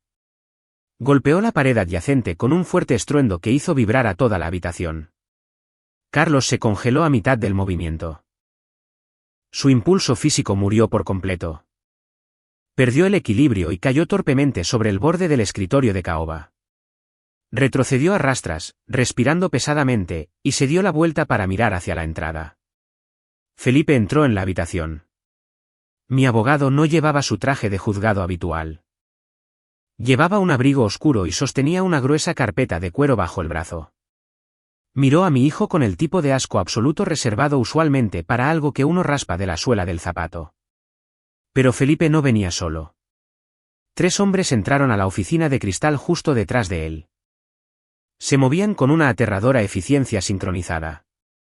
Llevaban idénticos trajes gris oscuro y corbatas azules lisas. No parecían guardias de seguridad del banco ni oficiales de la policía local. Tenían placas federales enganchadas directamente a sus cinturones. Eran agentes de la Fiscalía General de la República especializados en delitos financieros de cuello blanco. El agente principal dio un paso adelante y cerró la puerta de la oficina, cortando los repentinos jadeos y murmullos de los cajeros en el vestíbulo principal.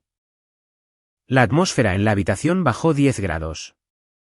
Vi cómo el resto del color desaparecía por completo de la cara de mi hijo.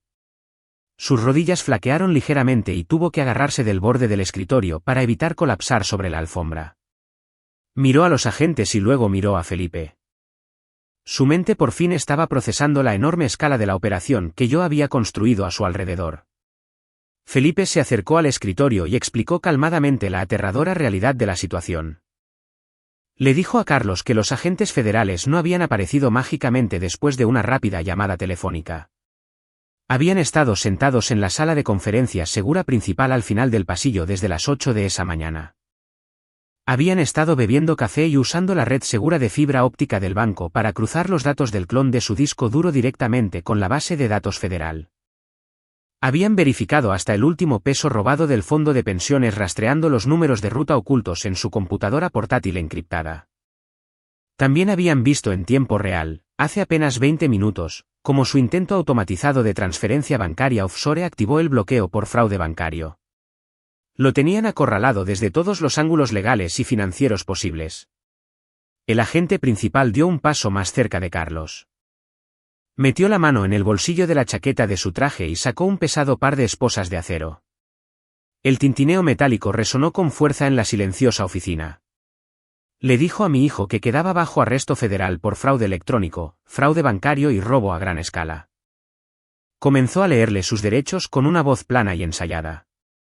Ese fue el momento exacto en que la última pizca de falsa dignidad de mi hijo se desvaneció por completo en el aire. No pidió un abogado. No aceptó su destino como un hombre. Se derrumbó por completo. Comenzó a tartamudear incontrolablemente. Retrocedió alejándose del agente federal levantando las manos en un desesperado gesto defensivo. Señaló con un dedo tembloroso a través de las paredes de cristal hacia la calle principal de afuera. Empezó a gritar que tenían a la persona equivocada. Afirmó que solo era un despistado desarrollador de tecnología que no entendía de leyes financieras complejas. Luego cometió el máximo acto de cobardía patética para salvar su propio pellejo. Culpó a su propia esposa. Le dijo a los agentes federales que Bárbara era la verdaderamente maestra detrás de toda la empresa criminal. Hablaba increíblemente rápido, tropezando con sus propias palabras mientras trataba desesperadamente de reescribir la historia. Dijo que Bárbara fue quien encontró las empresas fantasma en el Caribe y lo obligó a usarlas. Afirmó que ella fue quien robó el sello notarial de bronce de mi casa y contrató a un falsificador profesional para inventar el poder notarial. Dijo que ella manejaba todas las cuentas de depósito en garantía y había reservado los boletos de primera clase a Dubái sin su permiso. Dijo que ella constantemente amenazaba con divorciarse de él y destruir su compañía si él no cumplía con sus demandas. Arrojó a la mujer que había prometido amar y proteger directamente bajo las llantas del autobús sin siquiera tomar aire. Me quedé perfectamente quieto en la silla de cuero y lo vi suplicar. Fue la exhibición más patética que había presenciado en mis 63 años de vida. Estaba dispuesto a enviar a su propia esposa a una prisión federal solo para comprarse unas cuantas horas más de libertad. Los agentes federales no parecieron impresionados por su repentina confesión. Habían pasado sus carreras enteras escuchando a ladrones arrogantes culpar a todos los demás por sus delitos cuando los muros por fin se cerraban. El agente principal ni siquiera parpadeó. Solo terminó de leerle sus derechos, dio otro paso deliberado hacia adelante y agarró la muñeca derecha de mi hijo. Carlos intentó zafar su brazo, pero el agente era increíblemente fuerte. Le torció el brazo a mi hijo por la espalda y enganchó la primera esposa de acero alrededor de su muñeca. El frío clic metálico fue agudo y definitivo. Carlos empezó a llorar en voz alta. Lágrimas reales rodaron por sus mejillas, arruinando su costosa colonia y su traje a la medida. Me miró por encima del hombro mientras el agente aseguraba su otra mano. Me rogó que les dijera que todo era un gigantesco malentendido. Me llamó papá por primera vez en años y me pidió que lo arreglara tal como solía arreglar sus juguetes rotos cuando era un niño pequeño. Yo no me levanté de la silla. No le ofrecí ni una sola palabra de consuelo o simpatía. Simplemente lo miré con ojos fríos y vacíos. Le dije que este juguete lo había roto completamente él solo y nadie en el mundo se lo iba a volver a armar. Los agentes lo cachearon con ruda eficiencia. Metieron las manos en sus bolsillos y le quitaron su billetera de diseñador, su pesado reloj de oro y las llaves electrónicas de su sedán de lujo. Confiscaron su teléfono celular, metiéndolo dentro de una bolsa de evidencia a prueba de estática. Lo trataron como a un delincuente callejero común porque eso era exactamente en lo que él había elegido convertirse. El gerente del banco regresó y se paró afuera de la puerta de cristal, viendo cómo se desarrollaba todo el arresto con los ojos muy abiertos. El vestíbulo se había quedado completamente en silencio. Cada cliente y cajero había dejado de hacer lo que estaba haciendo para ver al rico y arrogante ejecutivo llorando bajo custodia federal. Carlos bajó la cabeza en absoluta vergüenza mientras el agente principal lo agarraba por el hombro. Su gran plan de escape había terminado en una total humillación. Había entrado al banco esperando intimidar a un padre en duelo para que le entregara una fortuna. En su lugar, se iba en cadenas de acero, y su pesadilla apenas comenzaba. La puerta de cristal esmerilado de la oficina seguía abierta. Los ecos de los patéticos lamentos de mi hijo apenas se habían asentado en la alfombra cuando la entrada principal del vestíbulo del banco se abrió bruscamente por segunda vez. Miré más allá de los agentes federales y vi a Bárbara marchar más allá de las cuerdas de terciopelo. Venía arrastrando una enorme maleta de diseñador detrás de ella. Las pequeñas ruedas rasparon con fuerza contra el pulido piso de mármol. Se veía completamente desquiciada.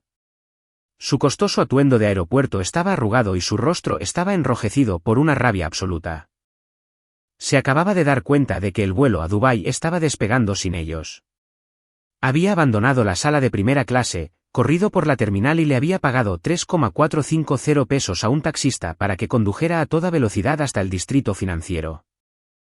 Llegó al banco esperando encontrar a su esposo sosteniendo un cheque certificado por 14,662,500 pesos. En su lugar, caminó directo hacia el centro de un operativo federal. Se congeló en el centro del vestíbulo.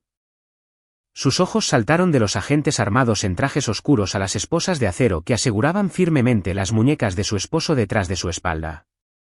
Pero el impacto absoluto de la escena no la silenció. Amplificó su ira. Había entrado en el momento exacto en que Carlos le estaba rogando a gritos al agente principal por un acuerdo de culpabilidad. Escuchó su voz temblorosa y desesperada resonando en el silencioso banco. Lo escuchó usar el nombre de ella. Se quedó completamente quieta mientras escuchaba al hombre con el que se casó decirle a la fiscalía que ella era la mente criminal que orquestó todo el fraude inmobiliario. La frágil alianza que habían construido sobre codicia compartida y arrogancia se hizo añicos en 1.000.000 de pedazos irreversibles ahí mismo en el piso de mármol. Bárbara no lloró. No corrió hacia adelante para consolarlo o preguntar qué estaba pasando. Su rostro se endureció en una máscara de odio puro y absoluto. Soltó su pesada maleta y dejó que chocara contra el suelo. Caminó directamente hacia la oficina de cristal, ignorando a los agentes federales que instintivamente dieron un paso adelante para bloquearle el paso. Miró a Carlos con un nivel de asco que hizo que el aire en la habitación se sintiera pesado. Le dijo que era la excusa de hombre más patética que jamás había conocido. Carlos intentó retractarse de inmediato. Tartamudeó frenéticamente, tratando de disculparse y explicar que solo estaba confundido y asustado. Pero a Bárbara no le importaron sus disculpas. Operaba puramente por instinto de conservación. Metió la mano en su bolso de diseñador y sacó su teléfono celular. Sabía exactamente qué necesitaba hacer para salvarse de asumir la culpa por las fallas catastróficas de él. Desbloqueó la pantalla y abrió una aplicación de mensajería oculta y encriptada. No le entregó el teléfono a su esposo. Pasó de largo junto a él y le entregó el dispositivo directamente al agente federal principal. Le dijo al agente que leyera el hilo de mensajes del lunes pasado por la noche. El agente tomó el teléfono y se desplazó por la pantalla brillante. Bárbara narró la evidencia en voz alta para que todos en la habitación la escucharan. Señaló las horas exactas en las que Carlos le ordenó explícitamente que buscara en mi casa el sello notarial de bronce mientras yo dormía. Le mostró a la gente las fotografías digitales que Carlos había tomado de sus falsificaciones de práctica, comparándolas con mi firma real. Reveló los mensajes de texto donde le expuso el plan exacto para secuestrar los fondos del depósito en garantía y desviarlos a la empresa fantasma del Caribe. Expuso toda su conspiración criminal premeditada en innegables textos de alta definición. Destruyó por completo cualquier minúscula sombra de duda razonable que a él le quedara. El agente principal leyó los mensajes y asintió lentamente. Le entregó el teléfono a un agente secundario para embolsarlo como evidencia física. Carlos se dejó caer hacia adelante, con el espíritu completamente quebrado. Había intentado arrojar a su esposa a los lobos, y ella había respondido apretándole fuertemente la soga federal alrededor del cuello. Pero Bárbara estaba demasiado cegada por su propio veneno como para darse cuenta de que estaba parada exactamente en la misma trampa. El agente principal apartó su atención de mi hijo y la miró directamente a ella. Le informó que proporcionar evidencia contra su esposo no borraba su propia complicidad en el crimen. Ella había participado activamente en el intento de robo de mi propiedad. Había colaborado en la conspiración internacional de fraude electrónico. El agente exigió sus documentos de viaje de inmediato. Bárbara titubeó, su arrogancia resquebrajándose finalmente bajo el peso de la autoridad federal. Metió la mano lentamente en su bolso y entregó su pasaporte. El agente lo colocó en la bolsa de evidencia justo al lado del pasaporte que le habían confiscado a Carlos.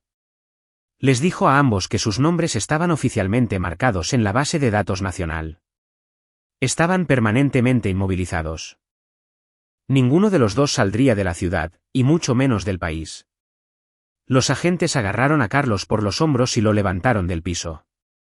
Comenzaron a marcharlo fuera de la oficina de cristal hacia los vehículos federales que esperaban estacionados en la calle afuera. Bárbara se quedó sola en el centro de la habitación. Su gran escape a un penthouse de lujo en el desierto se había disuelto en la nada absoluta.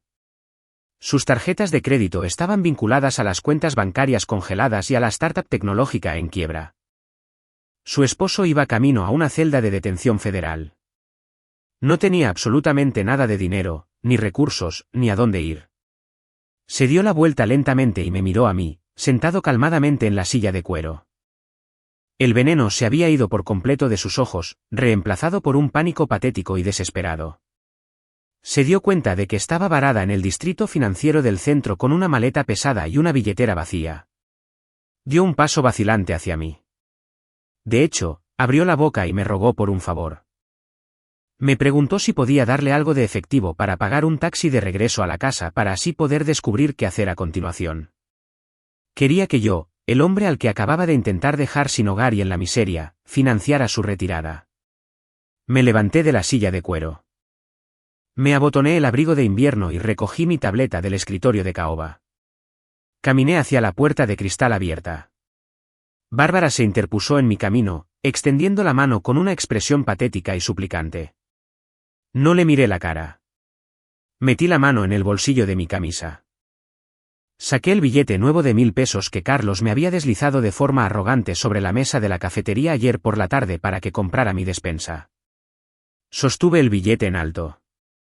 El gerente del banco estaba parado justo afuera de la puerta de la oficina, observando la caótica escena con ojos muy abiertos y nerviosos.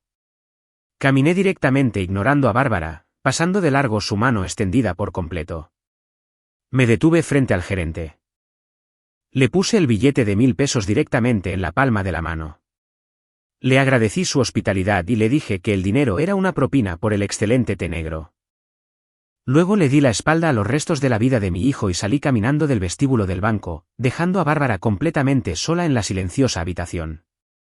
Apenas había dado 5 pasos hacia la salida principal cuando las pesadas puertas giratorias giraron salvajemente de nuevo. Un hombre robusto con un saco de cuadros llamativo se abrió paso hacia el vestíbulo. Su rostro estaba púrpura de rabia. Era el desarrollador de bienes raíces comerciales con el que mi hijo había hecho el trato a mis espaldas. Aferraba una gruesa pila de documentos legales y gritaba por su teléfono celular. Yo sabía exactamente con quién estaba hablando. Ricardo, el de la compañía de títulos, acababa de llamarlo para darle las malas noticias. El desarrollador colgó el teléfono y comenzó a gritarles a los cajeros del banco. Exigió hablar con el gerente de la sucursal de inmediato. Gritó que su contrato de bienes raíces acababa de ser anulado por el gobierno de la ciudad porque el poder notarial usado para vender la propiedad era una falsificación criminal confirmada. No le importaba a mi hijo ni el arresto federal que acababa de tener lugar. Solo le importaba su dinero. Golpeó el mostrador de mármol con el puño exigiendo la devolución inmediata de sus 14,662,500 pesos. Amenazó con demandar al banco, a la compañía de depósito en garantía y a cualquiera que se interpusiera en su camino. Me di la vuelta y caminé calmadamente de regreso hacia el centro del vestíbulo. Me acerqué al furioso desarrollador y le dije que bajara la voz. Me presenté como el verdadero dueño legal de la propiedad que había intentado comprar sin mi consentimiento. Me miró con una mezcla de confusión e ira. Le dije que no iba a necesitar un abogado porque su dinero estaba perfectamente a salvo. Le hice una señal al gerente del banco que aún aferraba mi propina de 1000 pesos. Caminamos de regreso a la oficina de cristal esmerilado. Me senté en el escritorio de caoba por última vez. El gerente abrió mi cuenta de cheques bloqueada en su terminal. Los 14,662,500 pesos estaban sentados justo ahí, completamente intactos de las codiciosas manos de mi hijo. Debido a que yo era el titular principal de la cuenta y los fondos estaban congelados bajo mi control físico directo, tenía la autoridad absoluta para devolver el dinero. El gerente imprimió un único formato de autorización de reversión de transferencia. Tomé un bolígrafo y firmé mi firma real al pie de la página. Se sintió increíblemente satisfactorio escribir mi propio nombre después de ver a mi hijo falsificarlo con tanta facilidad. El gerente presionó un botón y la enorme suma de dinero salió instantáneamente de mi cuenta, regresando a salvo a los fondos en garantía del desarrollador. El desarrollador observó la pantalla de confirmación desde la puerta. Dejó escapar un enorme suspiro de alivio y salió del banco sin decir una sola palabra de agradecimiento. No me importó. Mi casa estaba completamente libre y limpia. La transferencia de escritura fraudulenta quedó destruida de forma permanente. Salí de la oficina y miré a través de las enormes ventanas delanteras del banco. Afuera en la ajetreada calle, los agentes federales estaban empujando a mi hijo hacia la parte trasera de un vehículo gubernamental negro. Su cabeza fue empujada hacia abajo para evitar golpearse con el marco de la puerta. La pesada puerta de acero se cerró de golpe tras él, encerrándolo en una jaula oscura. Se enfrentaba a un mínimo de 15 años en una prisión federal solo por el desfalco de pensiones. El préstamo puente fraudulento y la falsificación de bienes raíces probablemente añadirían otra década a su sentencia. Iba a envejecer detrás de muros de concreto. Dentro del vestíbulo, las cosas estaban empeorando para su esposa.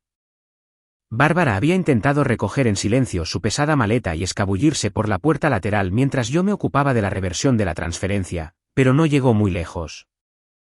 Otros 2 agentes federales que se habían quedado atrás para procesar la escena se interpusieron directamente en su camino. No la dejaron irse. Le informaron que quedaba oficialmente detenida para ser interrogada respecto a su participación directa en la conspiración internacional de fraude electrónico. Le quitaron su maleta de diseñador y su costoso bolso de cuero. Le leyeron sus derechos ahí mismo, en el medio del banco.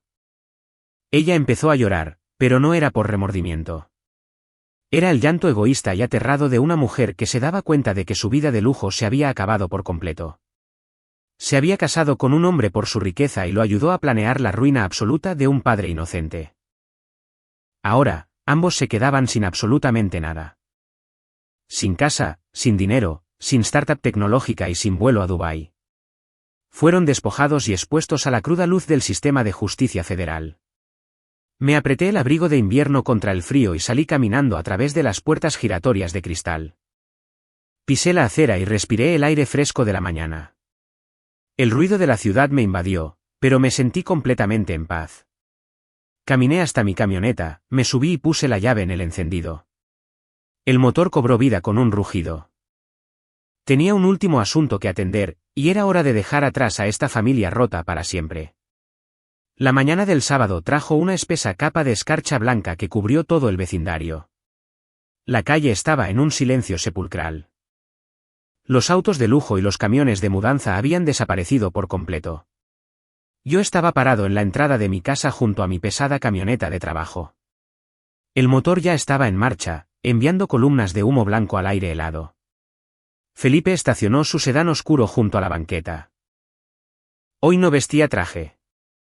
Llevaba un suéter grueso de lana y sostenía una gruesa carpeta manila. Subió por mi entrada y puso la carpeta plana directamente sobre el frío cofre de metal de mi camioneta. No vendrían compradores a la casa el día de hoy. No había ningún desarrollador comercial esperando las llaves. Recogí un bolígrafo negro y miré la primera hoja de papel. Era una transferencia absoluta de escrituras. Estaba donando permanentemente la propiedad, el terreno y cada uno de los muebles antiguos dentro de la casa a una organización benéfica local. La organización proporcionaba vivienda de emergencia y apoyo a largo plazo para sobrevivientes de violencia doméstica. Bárbara había pasado la tarde del martes pegando agresivamente notas amarillas por toda la hermosa mesa de comedor de cerezo de Diana, reclamándola como su propio inventario personal de subasta. Ahora, una familia huyendo de la violencia se sentaría alrededor de esa misma mesa a compartir una comida segura. Era la manera absolutamente perfecta de limpiar la casa de la codicia que la había infectado. Firmé mi nombre en la última línea. Felipe reunió los papeles y los deslizó de nuevo en la carpeta manila. Estiró la mano y nos la dimos con firmeza. Me dijo que el fiscal federal estaba negando la fianza para Carlos, y que Bárbara todavía estaba sentada en una sala de interrogatorios entregando cuanta contraseña digital sabía para salvarse a sí misma. Asentí. No pedí más detalles. Su destino ya no era mi problema. La transacción estaba completa. Entré al garaje, agarré mis 2 bolsas de lona empacadas y las aventé al asiento del pasajero de mi camioneta. Me subí al asiento del conductor y cerré la pesada puerta de metal. Puse la camioneta en marcha y me alejé de la banqueta. No volteé a mirar la casa. No revisé el espejo retrovisor ni una sola vez. Las calles suburbanas se desvanecieron lentamente en autopistas comerciales, y las autopistas se abrieron paso hacia la inmensa carretera interestatal. Manejé directo hacia el norte. No encendí la radio. Solo escuché el constante zumbido del motor y el viento pasando a toda velocidad por las ventanas. El pesado y asfixiante peso de la ciudad, la traición y el legado tóxico de mi hijo se disolvieron por completo con cada kilómetro recorrido. Manejé durante 48 horas, deteniéndome solo para cargar gasolina y tomar café negro. El lunes por la mañana, crucé el límite del estado. El paisaje plano de concreto cambió violentamente a imponentes cadenas montañosas y océanos interminables de pinos verde oscuro. Salí de la carretera principal pavimentada y guié mi camioneta por un camino de terracería estrecho y sinuoso. El camino se extendía por 3 kilómetros hacia lo profundo de la naturaleza virgen. Doblé en la última curva y vi un enorme arco de madera que se extendía sobre la entrada de la propiedad. Las llantas de mi camioneta crujieron fuertemente sobre el grueso camino de grava. Estacioné la camioneta frente a una extensa cabaña de troncos construida sobre unos cimientos altos de piedra. El aire aquí era completamente diferente. Era dolorosamente frío, pero increíblemente limpio. Bajé del vehículo y estiré mis piernas adoloridas. Un hombre mayor con rostro curtido y una gruesa chamarra de lona salió del granero adyacente. Era Vicente. Nunca nos habíamos conocido en persona, pero Diana le había confiado su vida. Caminó hacia mí y simplemente se inclinó tocando el ala de su gastado sombrero de cuero. No hizo ninguna pregunta invasiva sobre mi viaje o la familia que dejé atrás. Señaló con una mano callosa hacia los escalones delanteros de la cabaña, diciéndome que la estufa de leña ya estaba encendida y que el café estaba caliente. Subí los pesados escalones de madera y pisé el amplio porche envolvente. Caminé hasta el borde del barandal y contemplé la propiedad. Era exactamente como Diana la había descrito en las cartas privadas que Felipe me dio. 20 hectáreas de absoluto bosque virgen que descendían hacia un valle profundo. La inmensidad del paisaje hacía que la patética codicia de la ciudad se sintiera increíblemente pequeña e insignificante. Me quedé ahí respirando el olor penetrante a agujas de pino y madera. Por primera vez en semanas, sentí que mis hombros se relajaban por completo. Estaba parado en una fortaleza impenetrable, y era completamente mía. Vicente tenía una pequeña fogata de piedra ardiendo cerca del límite de la propiedad, limpiando un poco de maleza seca de invierno. Las llamas eran de color naranja brillante e increíblemente calientes. Bajé los escalones del porche y me paré cerca del fuego, dejando que el calor me calentara la cara. De repente, la silenciosa serenidad de las montañas se rompió por un sonido vibrante y agudo. Metí la mano en el bolsillo de mi abrigo y saqué mi teléfono celular. La pantalla digital se iluminó con fuerza en las sombras de la mañana. Era una llamada entrante de un número desconocido, pero el prefijo en la pantalla pertenecía a una instalación correccional federal allá en la ciudad. Mi hijo estaba usando su única llamada telefónica obligatoria para contactar al padre que había tratado de destruir. O tal vez era su esposa llamando desde un teléfono desechable, suplicando desesperadamente por dinero para la fianza ahora que sus cuentas estaban completamente congeladas. No importaba quién estaba al otro lado de la línea. El tiempo de hablar había terminado en el momento en que trajeron esas bolsas de basura a mi cocina. No presioné el botón rojo para rechazar la llamada. No me molesté en apagar el dispositivo. Simplemente sostuve el teléfono sobre las llamas danzantes de la fogata y abrí la mano. El pesado trozo de metal y cristal cayó directamente en el centro absoluto del fuego abrasador. La carcasa de plástico comenzó a derretirse y estallar al instante. La brillante pantalla digital parpadeó violentamente por una fracción de segundo antes de quedarse completamente negra para siempre. El cable tóxico que me conectaba a su mundo quedó cortado permanentemente. Le di la espalda al fuego, subí los escalones de la cabaña y abrí la pesada puerta de madera hacia mi nueva vida. Muchas gracias por escuchar mi historia. A veces los finales más dolorosos son exactamente lo que necesitamos para encontrar nuestra verdadera libertad. Si llegaron al final de este viaje, déjenme saber desde qué ciudad o país nos están viendo en los comentarios de abajo. ¿Alguna vez han tenido que alejarse de miembros tóxicos de su familia para proteger su propia paz? Compartan sus pensamientos conmigo. Si disfrutaron de esta historia, por favor denle al botón de me gusta y suscríbanse al canal para que pueda seguir trayéndoles más historias sobre resiliencia y justicia. También pueden apoyar al canal enviando un super gracias. Leo todos los comentarios. Manténganse fuertes, confíen en sus instintos y nos vemos en la siguiente historia de vida.